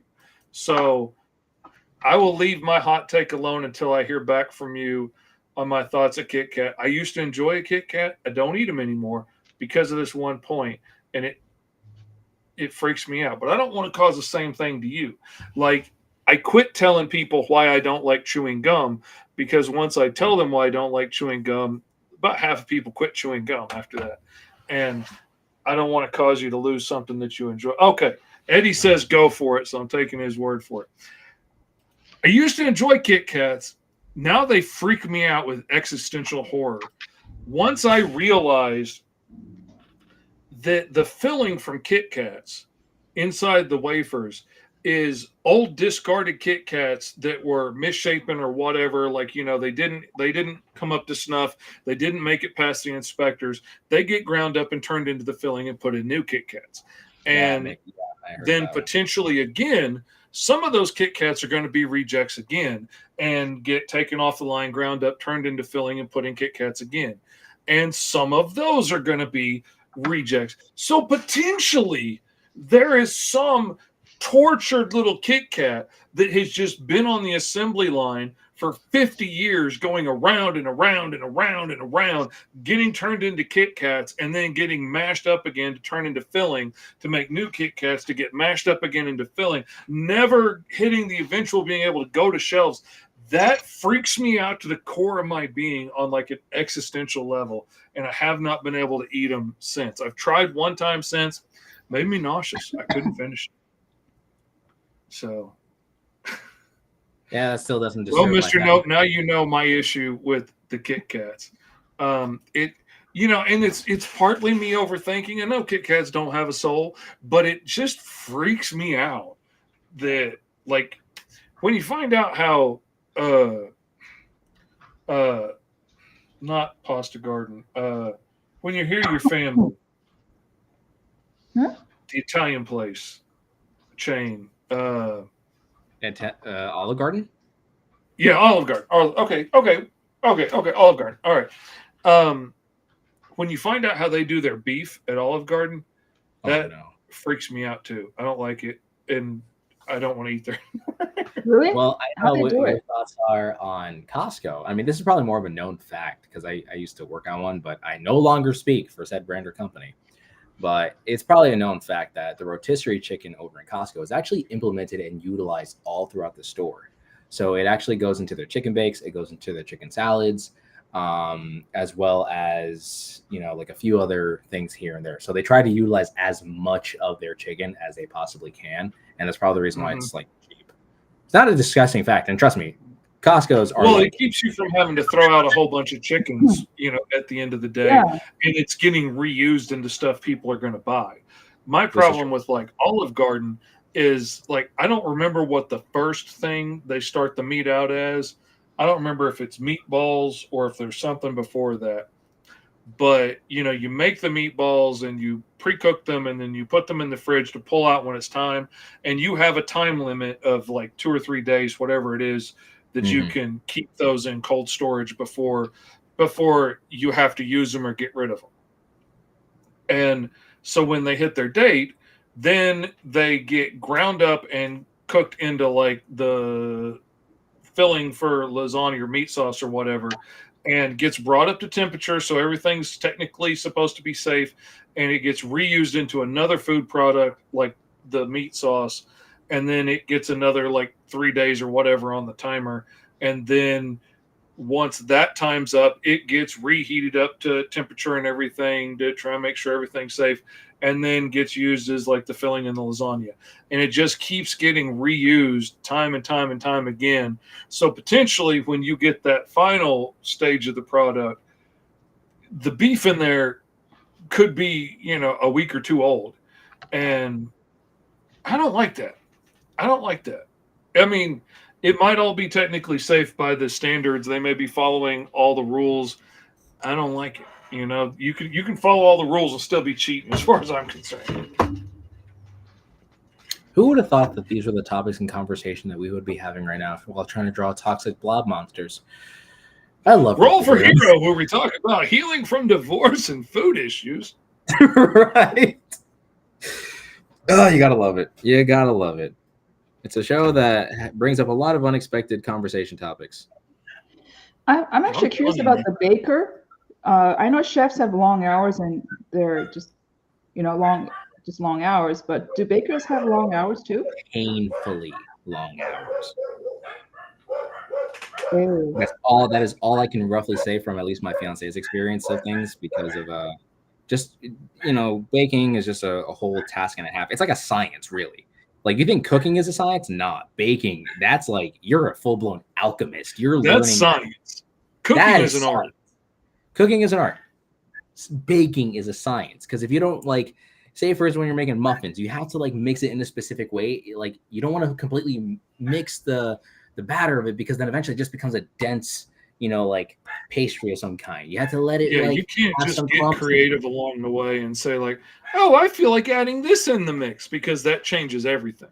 It really does. And suddenly the chemical leaveners aren't going to leaven correctly, and it's not going to be the final product you wanted it to be. You can't just play around with it like you can a gravy or a sauce, or because like scrambled eggs, and throw cooking, whatever you can be like, ooh, a little pepper here, a little jalapeno there, like, ooh, this here, this there, ooh, that tastes just right. That's totally fine, because you can mess with the flavors, and the flavors can be altered to someone's liking and whatnot. But with the baking, you can pull it back and forth. Exactly. You can't bake a pancake that's flat like a tortilla and hard as a rock, and then just zhuzh it into a big fluffy pancake. It doesn't work that way. It's science. If it doesn't come out right, it doesn't come out right. And that there is the true science. And again, my fiance loves that kind of stuff. The fact that she decided to be a baker instead of a chef, all I know is she got brains for cakes. So that is how it is. So she knows how to bake a good cake, and I have no doubt about that. I mean, heck, she even made my niece's first birthday cake, because my brother and his wife are like health nuts, so they try not to like feed her all of like the typical like processed stuff. So they're like, can you like try to make a whole cake out of like fruit? And she managed to actually make a proper cake that actually tastes good, like an actual fruit cake that tastes great. It's possible, people. Gone were the days of the fruitcakes of the holidays movies, in which apparently they suck. So I mean, hey. So, wow.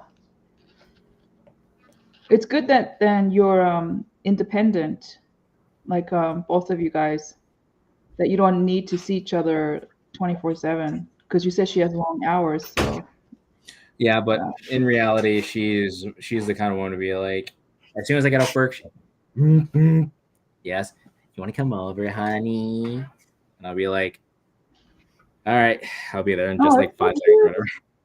Yeah. She's very clean. Thank you, dear. May I have another? Of course you're going over. Of course. Yeah, because I mean, she is a super love her to bits. I love I have to state for the record and for the chat and everyone else out there here, I love my fiance to bits. You know, that's the wrong answer. You're not supposed to say I have to. You say I want to. You know what? You're right. Oh no, he has to. Well, also a bit of both. Like, yes, I have to, but I have to because I want to. See, There you go.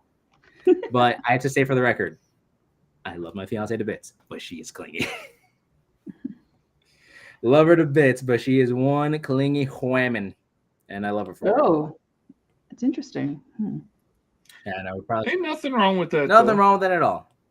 It just shows me that as long as she's clinging to you. this is true. I mean, it's not all only good. that, she did have her bachelorette party. That, you know what? I'm gonna change the color of this monster because I'm about to make it look like poop. You know, that's so funny you brought that up because I was just talking to my husband yesterday and I was thinking, because I babysat this dog for a while and I'm going to babysit this dog again today. And she's very clingy. And I actually found myself liking it, but my husband didn't like it. And I made this question like, you know, if you're clingy, you know, if you have a clingy persona, is it better if you go end up with another clingy persona? You know, I don't know. No. I was just like kind of, I don't know. We were just like discussing that for a bit. Off the rip, no. It is probably not a good thing. It's great that you both want each other. That's actually not even the problem. It's the fact that y'all would want to be with each other so often that you're probably not going to get a lot of stuff done. Ew. Yeah, so it's gonna like, you know, and gonna kill your productivity. I would think if you're both clingy, you'd both be overly sensitive in the same kind of ways and be easy to potentially get each other's feelings hurt and whatnot. Really? Uh-oh.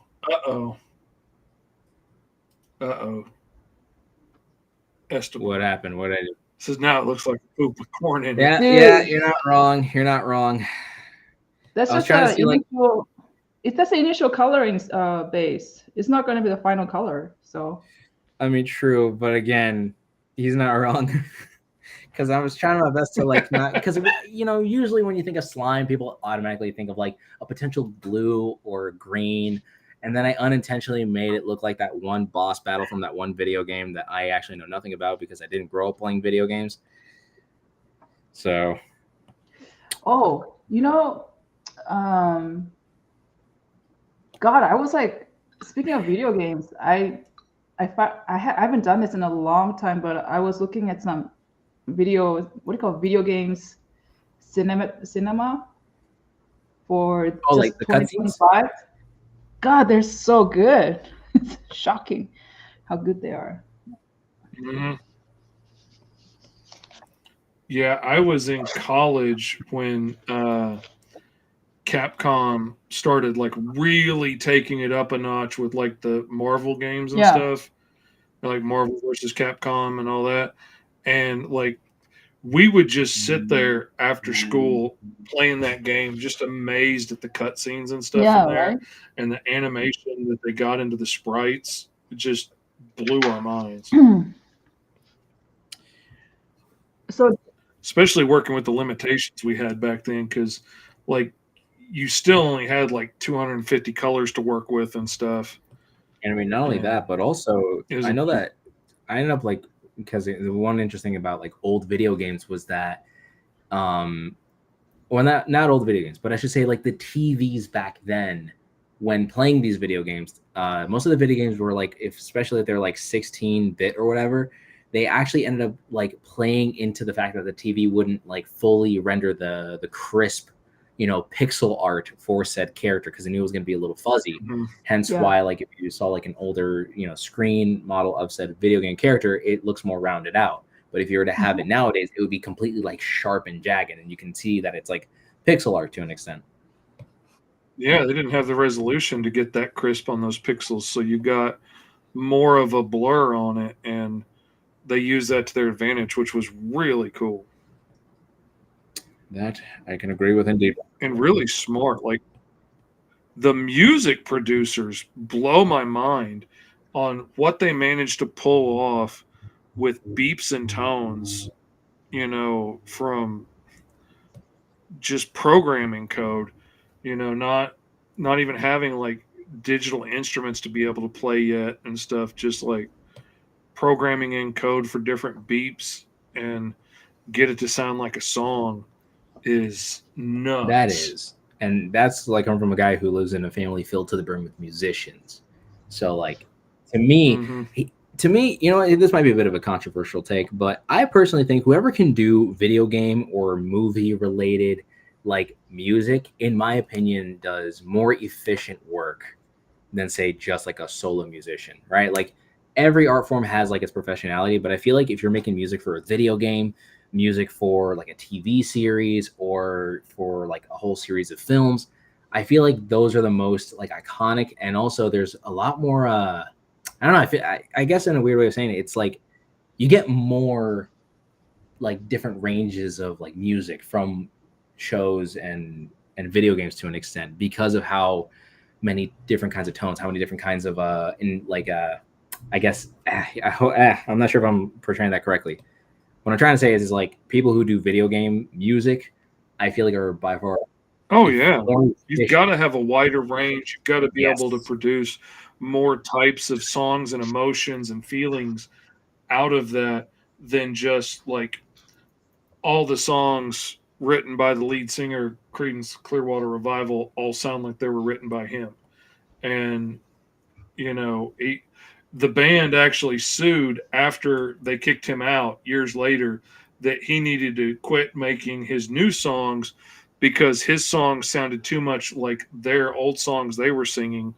And the judge, when presented with all the evidence, was like, well, yeah, they sound the same because he wrote them and everything he writes sound the same. But, you know, you can't fault him So for who that. won? That's the way he So did sounds. he win or? He won. The singer Yeah, did. because I think that was so And dumb. Like, why would you even sue that for that issue? That's so dumb. just being It's so petty. dumb. And, you know, God damn it. when your time in the sun was 40 years ago and you're holding on to every little last scrap of that fame you can, then, you know, your ex best friend who's getting more attention for his new songs than you're getting for his old songs is probably a bitter pill to swallow. Oh, Yeah. okay. So I think this slime blob of a creature might be a bit more interesting. Doesn't look like poo. It looks To an great, extent. guys.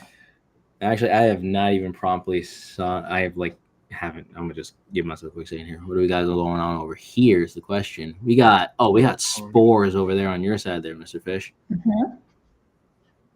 Yeah, I decided to go like all of the directions and make the hive mind like the hive aspect being that this is a whole lot of different diseases and tumors and fungus and things all grown together into one thing. And so it's like all of the decay and destruction and we will kill and consume in one being and go from there. Huh. I'm doing more of a Let's see. color schematic. So from Yeah. very light green, I'm gonna go all the way down to like, I think I'm gonna go to like even magenta, just layers and layers. And the size is becoming, because it says it starts from a science experiment, right? So maybe it was Mhm. very small and innocuous. And then it got, and it says hive too later on. I think it was the third prompt or the fourth prompt. And so as it just keeps populating, it just gets larger and larger into something more. Because I think it's lonely, so it'll try to make a lot of themselves. Try to maybe recreate a hive. Maybe, I don't know. So I'm just working slowly, and it's more of a color study actually. But yeah, thank you. I'm just using it as an excuse. I mean, hey, listen. It's good to have fun and use the creativity. Use all the excuses you can. I mean, that's kind of the whole point here. We're trying to, again, kind of like how you were saying, we're trying to problem solve, and we're trying to see like how we're able to like make it work. How we can, you know, like again, the best way. It's literally how you just said. It's like we're just trying to problem solve and make sure we can configure the entire thing together to make some kind of sense out of what the heck we're doing. Yeah, it's the reasoning behind it. Yeah, the reasoning behind it. I There's nothing think wrong you guys with are it. Let's special. see. I think you guys. Sorry to cut you off. I think you guys are very special cases because you guys have a very like clear reason. Oh, Lauren said my streams are random. Okay. She thought her streams I should get know. random, and they Yeah. do. They absolutely do. I love her streams, especially when it gets down to me being the only one in there, because then I just get to pick her brain for a while. And I missed way too many nights of work lost in her streams taking notes as she was giving me a master class on like advertising and how to market my business better. Wow. So I absolutely love her, recommend her wholeheartedly. Knights of OG on TikTok. Eddie asks, what program are you using, Esteban? Yeah. I use Procreate on the iPad, and that's basically about it. Yeah. If anybody uses Clip Studio, I think it's what? Usually they're just PC people. They're using PC. That's just my assumption, by the way. I mean, there's Android version 2 that you can use on tablets and stuff, and on phones if you wanted to. I don't know why you'd want to use it on your phone, because I'd have to have an awful big phone for it to be any use. Weirdly enough, I actually got myself a stylus for my phone because I have the Procreate app on, my phone in the off chance. Because Yeah. like sometimes at church I'll be like so tired, and I'll just, the only way to keep myself awake is I'll like doodle or draw. So like I'll usually have the iPad up. I kind of feel bad doing that sometimes. So like I bought like this little stylus. See if I can pull it out one go. Here we go. Got this little stylus right over here, and I use that to like draw on my phone. It never comes out perfect because it's a third-party stylus trying to draw on an iPhone, but it does at least something. Oh, cool. I'll have to check out y'all's podcast. That's awesome.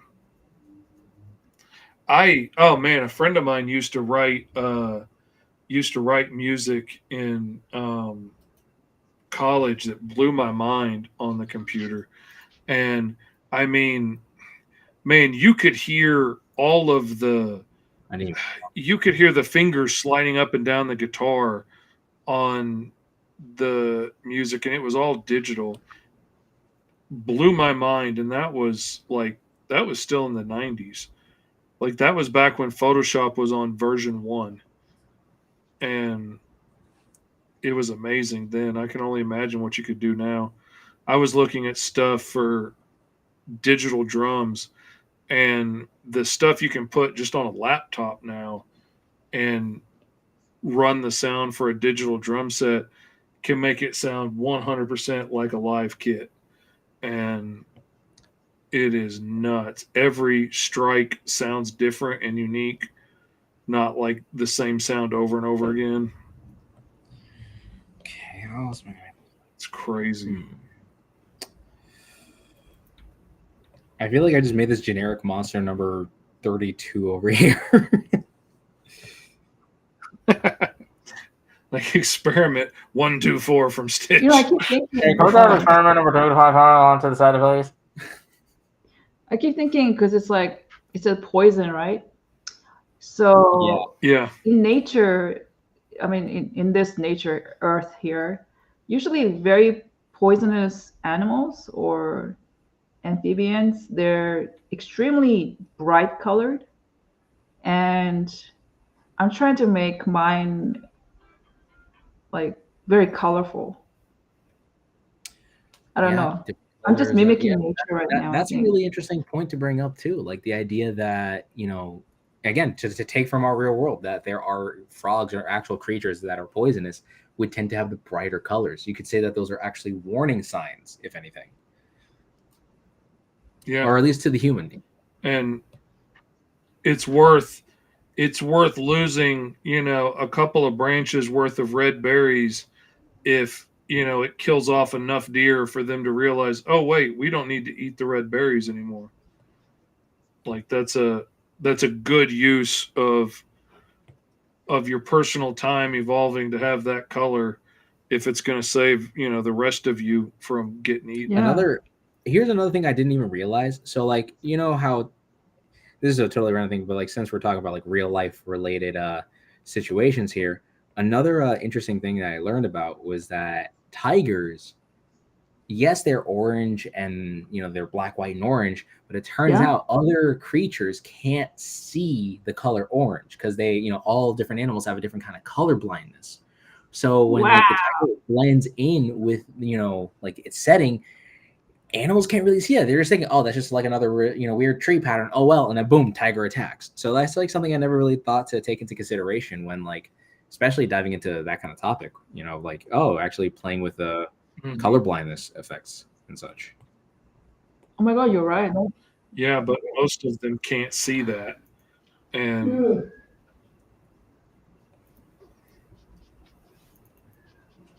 It's actually because it hasn't been necessary for them to see reds, they need to see greens and brown and stuff, and not red. exactly. I mean, that's actually funny. Which I guess brown's on the red spectrum, but Well enough, a smart dungeon master, if anyone plays Dungeons and Dragons, this is a puzzle that you could do where it's like you got to remember that not every creature, like elves in particular, they have dark vision. They have the ability to see in the dark, but it's all in grayscale, right? Oh. So they don't really see like with humans we can't really see. We need to have light with us. But for elves, they can see in dark vision, but it's in grayscale. So even if say like there's a type of like imagine if you are in a dungeon made by like a bunch of bandits or whatever, and they use different like colored paints. Imagine if you're an elven, a warrior going into this dungeon. You can't tell like what type of patterns are painted on the floor. Maybe it's painted in a specific color to where it's like a grayscale blindness to an elf, or maybe to some other species.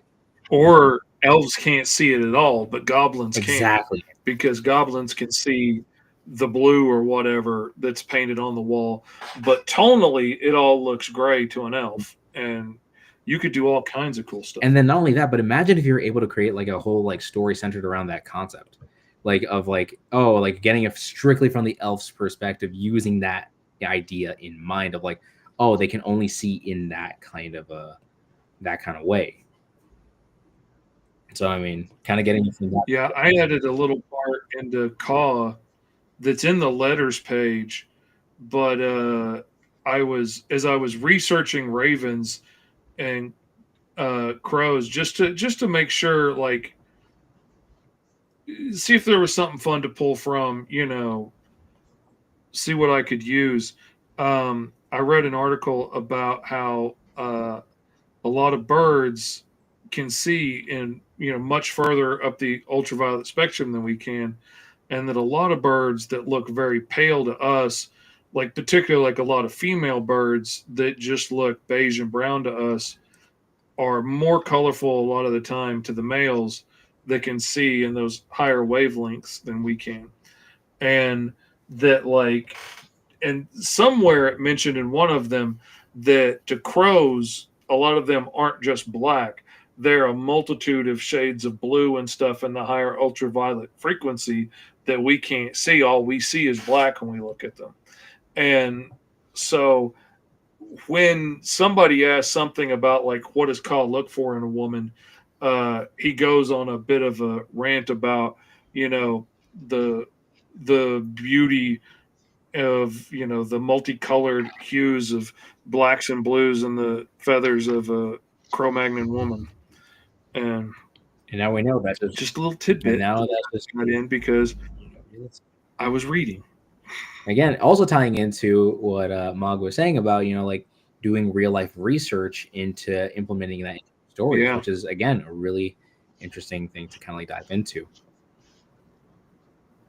Especially like when you're creating.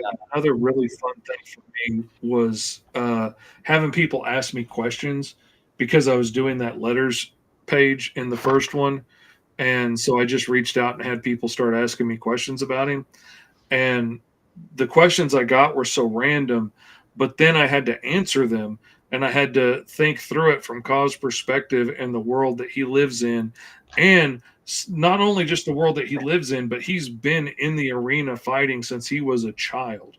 So he knows nothing but the inside walls of this arena. And so he's got a much different perspective than, say, a Cro-Magnon slave on the outside would have. And oh my God, some of the answers got really sad. Like when somebody asked, what does Caw eat? And I started thinking through it, and him being an arena slave and stuff. And then I started thinking, they're not going to be feeding these dudes like the finest steak and stuff at the end of one of these matches, especially the low level slaves. that they're expecting to die in the next match. So his answer became, I eat what I kill in the ring, and I feast off the aliens and warriors that I kill in the ring, because then I know what I'm eating. I do not eat the roasted flesh that they serve behind the scenes to the slaves, because I will not be picking crow feathers out of my teeth the way they do. And and he knows they're getting fed their fallen brothers, and he ain't going to do that. So he'd rather eat raw flesh in the middle of a fight than go out there. So sad. So gross. Didn't expect it to take that turn when I asked for freaking questions, but it was interesting. But isn't he fighting the very guys? The gladiators, right? The other guys who ate the meat? Yeah, but he fights all kinds of okay. things, like monsters. Sometimes he has to fight other Cro-Magnon slaves, but a lot of the time he was fighting aliens and other monsters and stuff, because he very quickly became like the star of the show, and so they wanted to put him up against the biggest, scariest things to get more bang for their buck. Sorry about that. Father decided to pop on it. What's going on? I thought you muted it. You had to mute your computer. Oh, fun. Oh, okay. Okay. He's Wrong color. and he's up. Oh, joy. Okay, that's fun. Anyways, thank you for that. Got some whole crazy news there. Everything all right? Yeah, I know it's news related stuff. Yeah. Always. Yeah. But it is what it is. Ah, shoot, should have done that. Oh well. Live and learn, I guess. So I guess I'm finally getting to the more final process of I like to think I'm getting to the final finale, or not, maybe, who knows? I'm trying to figure it out still. Anyways, let me show you where I'm at right now. Again, it feels like a green blob monster of some kind. Oh, that's cool. Yeah, I definitely feel like this could be a... I'm digging it. I like all the eyes. Yeah, it's like a slime, definitely slime. Oh, did he swallow some buildings? Is that what it is? Yeah, because he's like as big as a kaiju, so like I'm thinking Godzilla's bigger than these things. So I'll play into like the fact that maybe some buildings were kind of swallowed up in his whole system and whatnot. So get to dive into all that, and then not only that, but I guess as a bit of a last ditch potential effort here, probably give him some of that stank poison breath. See, if you can't consume them with your gooey flesh, you can kill them with your breath. Bad. Yes. That's what I always. The typical gas station employee, or the typical gas station customer, especially to a location that sells nothing but cigarettes. So. Oh yeah, that's always a good time.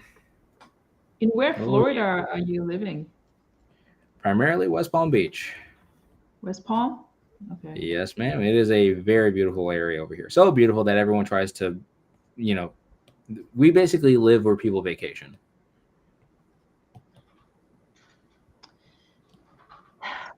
So how do you like that? Like what? We're like as a local, when everybody's coming there to vacation where you live, how do you feel about that? It's totally honest. It's annoying. Like, don't get me wrong, I get it. People love to come here, and like it's fun, just I love Florida. The only problem that annoys me, especially because we're about to enter into the fall season of this year, is like just the tourists. And that's like the only problem, because the traffic gets jammed up by like a metric ton. We start getting Northerners in particular, New Yorkers in particular. It's I heard from a cop, they call, because he actually works around your area, and they call them snowbirds. Yep. Because the Northerners are coming for the and cooler climate. For you guys, they want to find a way to like cool off, or not cool off, but to stay warm. So of course they go to Florida, because it's the one part of it's not the only part, but it's a part of the state where it is not as you know, it's not as cold. And trust me, the coldest that it gets here is like potentially in the 30s. And the most annoying part about it is when all these people are just like, "Oh, you kidding me? This is tank top weather. I'm living it up in here." I'm like, "Yeah, okay, great, Joe. Last I checked, I don't live in a freaking city filled to the brim with snow, people, and everything else underneath the sun. All right, I live in Florida. The best I get in terms of getting cold is being in an air-conditioned room, and even at that rate, the air conditioning ain't even probably working half of the time." Yeah, it's a whole different thing for us because we're not used to experiencing those kind of temperatures. But then, also like a lot of those folks got to be careful down here with the heat because it can flat kill you. And a lot of these hahoos come down here thinking, like, oh, what do I need an AC for? And because they've never had one at home, but you ain't surviving without one down here. Oh yeah, I will say that for sure. That's the only thing that makes this place habitable. Is the heat. And actually, that's the reason why a lot of the elderly, in particular, for those who live up north, they end up coming down here. It's the reason why they're even able to afford anything in this state. Trust me, I'm trying to fight tooth and nail trying to live here. Yeah. Just because, some people are up there being like, "Oh man, Florida's so nice. Thank you. I know it's nice. Please stop coming here. I want to have a house too, My brother is also trying to find a place to live so he can start his family with him and his. Yeah. Don't get me wrong, we love new people here. We appreciate. Yeah. I see. That's like Hawaii. I'm lucky nobody can find Arkansas on a map. Anyways. Because it's nice and it's warm and it's cheap. And, But are they? If you don't have any problem with rednecks, it's, not too bad. Oh, there's a lot of rednecks there? Okay. Oh, especially here in the state. I mean, it's not 100%, but there's a lot of rednecks. I mean, yeah, especially so kind of a minority. It might not be a good thing. That's sad. It has its moments. Like I'm blessed that we live in a town with 3 colleges. So the vast majority of people that live in the big town nearby me, well, big is a relative term, but big for us nearby me, Conway, most of them are fairly evolved people, with some decent sense and people that came here for college and stayed. But you go very far in any other direction and it can get pretty redneck pretty quick. I was on the way down to visit my mom and we stopped at McDonald's with my foster kids at the time. My 2 oldest kids, I hadn't adopted them yet. And my camera went out. What's going on there? Oh no. We can hear you. We can hear you though. We can hear you though. That's important. Yeah. Anyway, so I had stopped with my kids at McDonald's. I hadn't adopted my oldest 2 boys yet, so they were still foster kids, and I had my other foster daughter with us. And when this beautiful little black 2nd grade girl called me daddy, these 2 redheaded redneck dudes jumped up real angry out of their chair, got in their truck and left. And I was like, I am not lucky enough that these 2 guys just decided to leave in disgust that this beautiful little black girl called me daddy.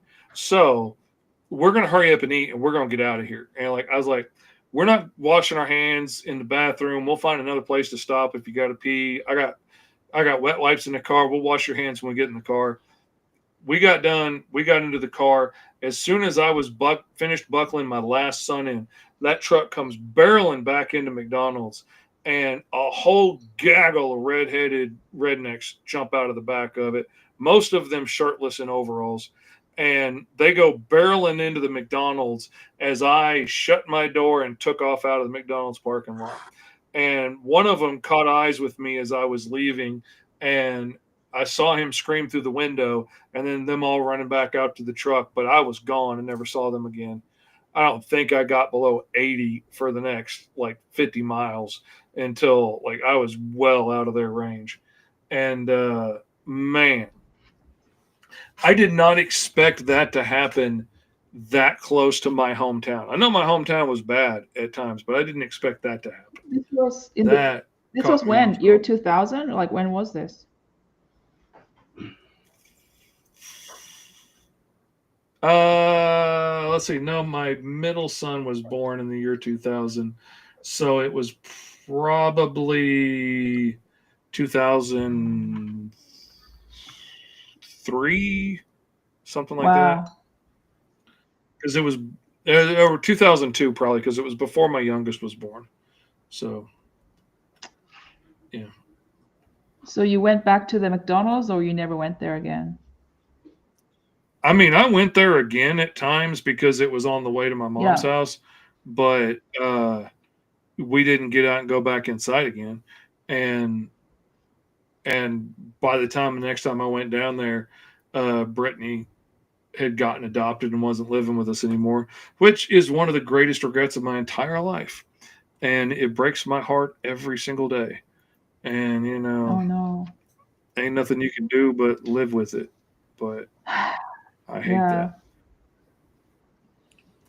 That's a terrible experience. I wanted to adopt her myself, but at the time, we thought we were going to continue fostering forever and didn't know. I had no idea that my ex was going to refuse to do the continuing education classes, and our house was going to get shut down 6 months later. I didn't know that. She was lying to me and saying that she was going to do it, but she never was. And so our house got shut down later, but the whole reason I didn't adopt her was because this other lady came along who wanted to, and we thought we were going to be fostering forever. And she would get so attached to a new kid and say, "Oh, this is my new brother and my new sister." And then she would be so heartbroken when they left and feel like her family was getting ripped apart all over again. And it was breaking my heart. And when this lady came along who was just loving her and was going to spoil her and always wanted a daughter and only had boys, and her boys are all grown now, and had this whole family of people excited to finally have a daughter and spoil her and all this stuff. And I was like, okay, I don't get to keep her, but she's going to have a wonderful life, and what she needs is more important than what I want. So 100%, here we go. This is going to be good. And it turns out it went really badly. And the lady ended up, when Brittany became a teenager and sassed back the way a teenager does, this lady just took her and dumped her off on the street and said, "You're not my daughter anymore." Continued to get the payment from DHS until Brittany turned 18 for being her foster mother and adopting her. Whoa. So she continued to get Social Security payment for the next, 4 or 5 years, but took her off and just dumped her on the street. And like 13, 14-year-old Brittany managed to hitchhike back to her hometown, where she got taken away from her abusive family, and ended up eventually finding her way back to her abusive family, and spent the rest of her time growing up there. For years, I didn't know if she was dead or alive, and it killed me. And that's the biggest regret of my entire life. But, you don't know what you don't know. Don't know what you don't know. Talk about heavy. Yeah. That's very drawing tragic. some of these. Wow, was I hoping- was not expecting to get this heavy. Drawing monsters and talk about emotional pain. I Roll didn't for do hero. it. I swear, it wasn't me. We were talking okay. about Listen. property. It happens, apparently. I mean, trust me, artists are like the most deep people to some extent, Oh, Anyways, yeah. Let's see. Do you get to? Eddie Vaughn asked, "Do you still get to talk to her or see her now that she's adopted?" Like I said, I didn't know for years after I found out that the lady dumped her on the street if she was alive or not. eventually I found a Facebook page that she had and messaged her and didn't hear back for like a year. Turns out I messaged her right as she got arrested and went to jail for a year. But when she got out, she reached out, and me and my ex were talking to her for a minute, and we were going to meet and go to dinner and everything. And she was telling us how life was going and everything, and we were all excited to meet her. I was so ecstatic. And then she ghosted us. Turns out she had lied about some of the things that were going on in her life, which a lot of it was just silly stuff. Like she told us she was working at this hotel, and my ex-wife said, "Oh, I used to be a maid at one of those hotels, I used to clean rooms." And she's like, "Oh God, I would never do that. I work the front desk. That's gross." Well, when my ex got fed up and went down there to find her, turns out she doesn't work the front desk. She's a maid. I don't know why she lied about that, but I don't know if maybe she was afraid we were going to find out some of that or what. I've heard from her a few times over the years, and I got to tell her that I love her and that I'm always here if she needs anything, but also like I'm not going to pressure her more than she's comfortable with to have the right relationship I wish I could have with her. I wish I'd always had with her, but I mean, to me, she's somebody I miss dearly. To her, I'm another grown up that let her down. And, I hate that, but I can only do what I can do. I can only take responsibility for the stuff I can fix or change and apologize for what I can't. And if I could have read the tea leaves and known what was going to happen, I guarantee you she never would have spent one night over at that lady's house. But she seemed perfectly normal until after the adoption. It wasn't until after the adoption that I started to see cracks of just how weird this lady was.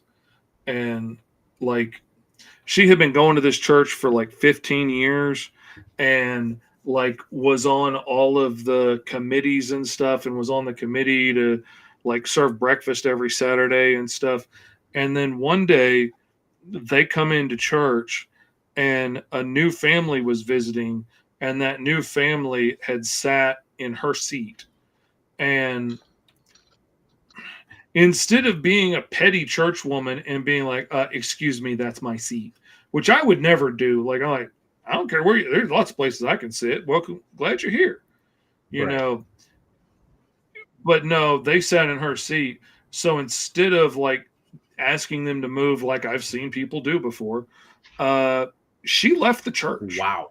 Like was an integral member of the church for 15 years on all kinds of committees and stuff, just left. No, I'm not going to put up with that kind of atrocity, and just left. When Brittany's very best friend in the world, the only friend she'd ever managed to keep for any length of time because she was always being bounced around through different foster homes. When that friend who I'd had over at my house a million times, she's a little rambunctious. She was a little bit free-spirited, maybe, but not a bad kid at all. When that child sassed back one time and used a word that Linda didn't like, I don't even remember what it was. It wasn't like she was cussing, I don't remember what it was, but she said she used a word that Linda didn't like. Linda made Brittany cut off all contact with that little girl. Instead of like talking to her mom or talking to the little girl and being like, I know that may be fine at your house, but that's not the way we talk over here. I'd appreciate it if you didn't use that word. No, you can't see her anymore. She's a bad kid. And then I knew we were in trouble. And I did my best to stay on her best behavior, stay on her good side so she wouldn't cut me out too. But eventually, I guess I didn't kiss up to her enough or something one day, and she cut me out of her life too. And I hated that. I tried so hard to stay involved for Brittany's sake because I could see it was starting to go bad, and tried to tell her caseworker to watch out, but then her caseworker got changed to somebody who couldn't give less than a flip. And I guarantee you her caseworker never knew that Linda dumped her on the street because she probably never went back and checked on her again. Dang. It's a shame. Sorry. It's all good, man. Hey, you gotta air out some grievances, air out, stuff like that. I mean, I don't know any other healthier way to let it out to some extent. You wonder why I'm such a nice, cheery, happy guy. I choose to every day. I choose to be happy and focus on the positive things and not focus on the pain or how much my body hurts or whatever. There's always something to complain about. But I make an active choice every day to focus on the positive. And I'm a much happier person for it. And we appreciate that. You're very inspiring because you told like a very dark story, and then you still choose to be bright and light. That's very hard to do, and you did that. So it is. It's way easier to be mean and bitter and angry and want to make everybody hurt the way you hurt. But take it from experience, folks. I've been at this longer than most of y'all been alive. And I spent a lifetime being angry and bitter and mean about all the things that were done wrong to me and all the people that hurt me. And I kept a great big long laundry list of everybody that hurt me. And given the opportunity, I would have got them back. And the only thing that did in my entire life was make me miserable, angry, and bitter. Never had a single effect on anybody I was mad at. Their lives were never affected one iota by how mad I was. And they went on to live their best lives, and I just sat there angry and bitter, blaming everybody else for my problems. And did not want to accept any responsibility for that at all. But once I decided that I was going to start focusing on the positive things in my life brightened up 1,000%. And I got so much happier and so much more fulfilled. And it was after that I got completely crippled by neurological disease and spent 15 years in a wheelchair, unable to walk, talk, and see most of the time. And, my kids are fluent in grunt now because I couldn't communicate most of their childhood. And I still had joy, and I could still spend my time. If I could get that one thumb working, I could message people online and be an online Tourette's advocate and help walk new parents through the diagnosis process and let them know that their kid was going to be okay and their kid was going to be awesome. And, don't get freaked out. It's not a death sentence. As I've been stuck in my bed for 4 days at the time, and my ex-wife hadn't fed me in 3, but I could still sit there and be positive and encouraging to somebody else who's going through a hard time. And I've always had joy because I know where my joy comes from. And it doesn't come from how much money is in my pocket or, how well my body works today or not or whatever, because all those things are fleeting, It comes from being happy, choosing to focus on the positive side and focusing on all the gifts God's given me. And, I've got amazing kids. I got great friends like y'all. I got so much going for me. I get to spend my life making my living drawing muscle men in their underwear beating each other up. How much better could that be? This is my childhood dream, and I'm getting to do it and getting to tell my own stories in the mix too. This is awesome, man. And so what if I can't walk every day? Overrated.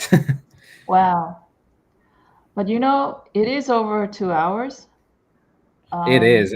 I just realized we were getting so deep in conversation about all this, and we didn't even get to talk about the monsters or anything like that. But this was a doozy. Get back to other work. So I don't know how when do you guys end this? So usually we would try to end it by this. We've been trying to shoot for the 2 hour mark because it gives us an hour to draw and then an hour to talk about the characters and what we've But come up because- with, but we got kind of deep. Yeah, we got way too deep. But usually the Should way that we these centers wrap- are formatted, Should we wrap it up? Should we wrap it up? Yeah. I mean, I'm more Or or should less I finished just wrapping. I'm just excuse adding myself? unnecessary details. Should I excuse myself or? Well, I mean, before, I mean, Well, why don't you let everybody know where they can find you online and find your work, so everybody that wants to can follow your stuff. well, sorry Okay, about that. you can find me at Mog Park. My name, Mog Park. Just type it in. Instagram, Facebook. Facebook is I would say Art de Mog Park, because I have another Mog Park, but the Facebook account so far with the Art de Mog Park has more extensive of my artwork. But if you like Instagram, it's much easier. Yeah, just pretty easy to find me. And by the way, the book that I just finished, Snowpaw #4, that's what it is. Please back it up. It's in Kickstarter. It's really exciting. It's about werewolves. And yeah, I worked really hard on that stuff for all these years. So please check it out at least. Support, follow. Much appreciated. That'd be great. Worked really hard and done a beautiful job and amazing work. Good story. Absolutely. I recommend it 100%. Thank you. Thank you. Check it out. So anyway, you guys, it was really fun. Fish, always lovely to talk to you. Esteban, you're like really amazing. Thank you. Thank You're you. But I mean, hey, creative I'm only as in good the as way the people you that I'm think. surrounded with. The way you format stuff, it's just really great. I think you and Fish are almost like alike in that way, and I really enjoyed this session with you. But yeah, thank you. It's an Thank you honor. for having Hopefully me. you'll be able to join in on other role for hero sessions. Obviously, this is the first time we're actually doing monsters. In most cases, we usually tend to draw out the hero, and then we'll take like a time to like talk about them, come up with a story, see where we kind of go with it.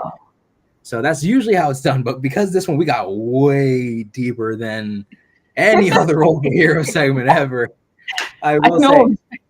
I knew it was going to go off the rails when we brought Mog on, but I was ready for it. Yeah, I didn't ask the question. It just happened. It's not 100% your fault. You just kind of turned the steering wheel a little bit. The rest of it, like, I admit, I fully took the wheel after that. Yeah. Okay. I appreciate it. It was always fun. I love you to death. Thank you so much.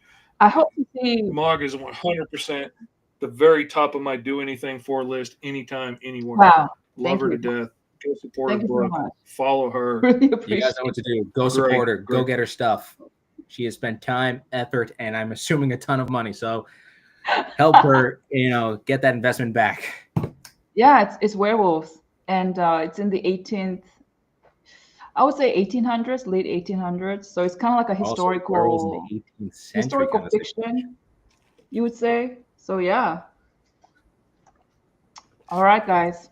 You guys, Yeah, I blame Eddie's ex too. It's all her fault. Okay, I'm gonna leave. Thank you for having me. I really appreciate it. Can't wait to see you come back at any point in Absolutely. time. Thank you It was for a being blast here. hanging with Okay. you, blast talking with you. You be safe out there, okay? Thank you.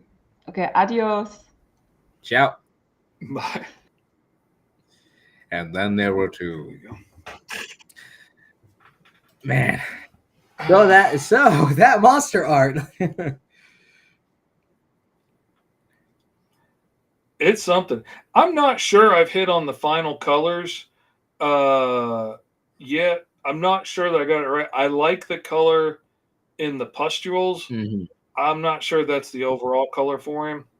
I kind of didn't want to go green, like you were saying. It seemed a little Generic. too on the nose-ish. I was thinking kind of bruise sort of color, but I don't know. I mean, I sent you man. what I ended up making over here. It feels a little generic, but I feel like it's a little bit fun and on par for the course. It's been a while since I've drawn monsters too, so I mean, to me, this was just a lot of fun getting to draw all the different colored eyes, the giant buildings, and like having to see this thing be like the size of such a kind of a monstrous thing. Let's actually see if we can get that all on the more larger. Oh, hold on. Is this the right point? Here we go. There we go. That's as large as we can. There we go. But yeah, so this is more or less what I ended up drawing. I drew obviously based off the prompt, and again, I will say it. I haven't drawn monsters in a very long time, so I don't know if I've collectively like put together the entire prompt to full use, but I like to believe I did what I could here. So at least this is what I got. And also the breath type situation coming from his mouth and whatnot. I was trying to implement the poison aspect of it. But again, I will admit in this case, probably if we did another segment where we were to have a more clear direction with like how we can draw, like again, probably needed a clear direction in terms of drawing the monster itself. But other than that, though, I mean, I think I did fairly well on this one. Kind of reminds me of my. Well, it's a stretch out of both of our comfort zones, which I like. It's a good exercise in doing something. The amorphous blob character, like that is something that I haven't really done much. As much as like I love the blob as a monster, but I've never really drawn much of that. And so it was a real push out of my comfort zone, and I appreciate that. Like you got to be challenged to draw horses and dogs and trees and things that you don't normally draw, or you'll never get good at it. Also, funnily enough, and I remember when the first client filled a book full of trees and jungle, and I was like, "Oh my god, dude, you're gonna kill me!" I got really good at it by the end of that book. Not only that, Eddie Von B said, "S1, your monster kind of looks like the aliens from Citizen." I very much agree. I'm not gonna deny it. I totally see where you're coming from with that. Again, at first I was gonna go the poo colors. You know, it was gonna be like either like a darker, weird yellow or an orange, and then I realized this is gonna just look like poop with corn in it, as you said. But I like to think I did fairly well on this one. This was not too bad. I feel like I've done what I feel like I did what I was able to do. Again, it was a stretch out of my comfort zone, kind of like when I did Shelbyville. I was not planning on drawing, a full blown like alien steampunk aesthetic and whatnot. So this was definitely a stretch on my comfort zone here. But I mean, other than that, though, I mean, I don't know what we're going to be doing next week. We might have to do another hero, another villain. Who knows? See what happens here on Roll for Hero. Hopefully. Maybe next week we do a hero and a villain to face off against each other. Okay, so now the question is who's the hero, who's the villain, who's rolling who, and who's making what? These are the questions. See, that's something I think we would have to roll for on Roll for Hero. You know what? I agree with that. That sounds like the only proper answer to me. Well, a lot of fun as well. Thank you so much, guys. Thanks for hanging out with us. So I feel like this. Thank you for everything. It has been a fun time. Real quick, how about you show off what you ended up at least getting together? So then, now we have the proper screen for such an occasion to show off. Oh, look at that! That is just gnarly looking. The giant tumor mushroom monster, dude. Like I'm thinking every disease, every tumor, every like decay inducing thing all wrapped up into one amorphous blob could kill you a million ways to Sunday. And that's what I'm seeing. I'm seeing a hive mind made out of every form of death and decay brought to life. And and I'm seeing an intelligence in there. I'm seeing I am destruction at its core. I am the end of all things. Thinking he is the god of destruction and invulnerable to all things. And then, somebody comes along with some industrial side Clorox wipes and just wham, knocks him down. I don't know. But, definitely sees himself as the bringer of all death. Destruction, like decay, waxing poetically like that decayed brown swamp thing corpse being does.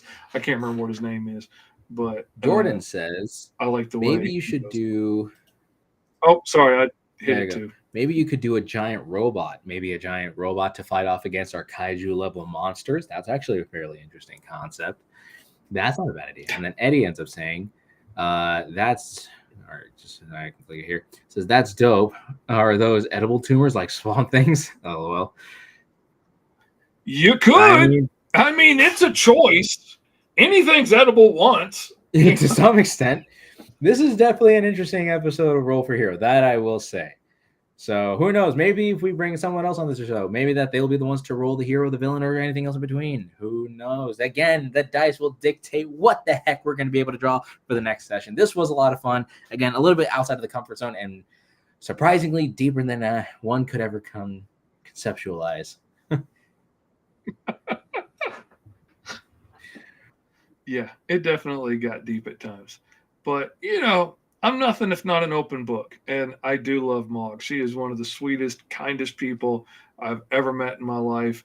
Dearly, dearly love her and would do anything for her. That is no joke. She is the best. And glad she was so anxious to jump on and hang out and get creative with us today. That was a lot It of was fun. fun. And I feel like if anything, now is more of a better time to end our show here because we're now at the 2-hour, 30-minute mark of this entire thing. So, well, if y'all want to find me, I am more or less this exact title right over here on YouTube, but I'm also Ultra Comics on Instagram and YouTube, or on Instagram and TikTok. Man, I have not been Englishing all day today. It's going to be spelled U1TRA _COMIC. That is my TikTok. That is my Instagram. My name over here is actually the official name of my YouTube. So that's where you guys can find me. It should be in the links in the description. If not, at least now you know where they are. Mm-hmm. Mr. Fish, what about you? Where can they find you? I am Mr. Fish Comics everywhere online. MrFishComics.com, where you can pick up all back issues of all my books. GoMrFish.com will always take you to the latest thing I'm working on, which right now is late pledges for Alice Lost in Wonderland, which will be open probably for the rest of this month at least until I'm ready to ship out the books, and then I'll close it. But you can still pick up copies of issue 3 there if you want to. And anyway, yeah, give me a follow on TikTok. Give me a follow and a subscribe here on YouTube.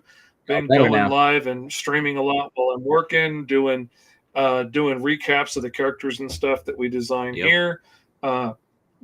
Working on some ideas for some new stuff that I want to do too.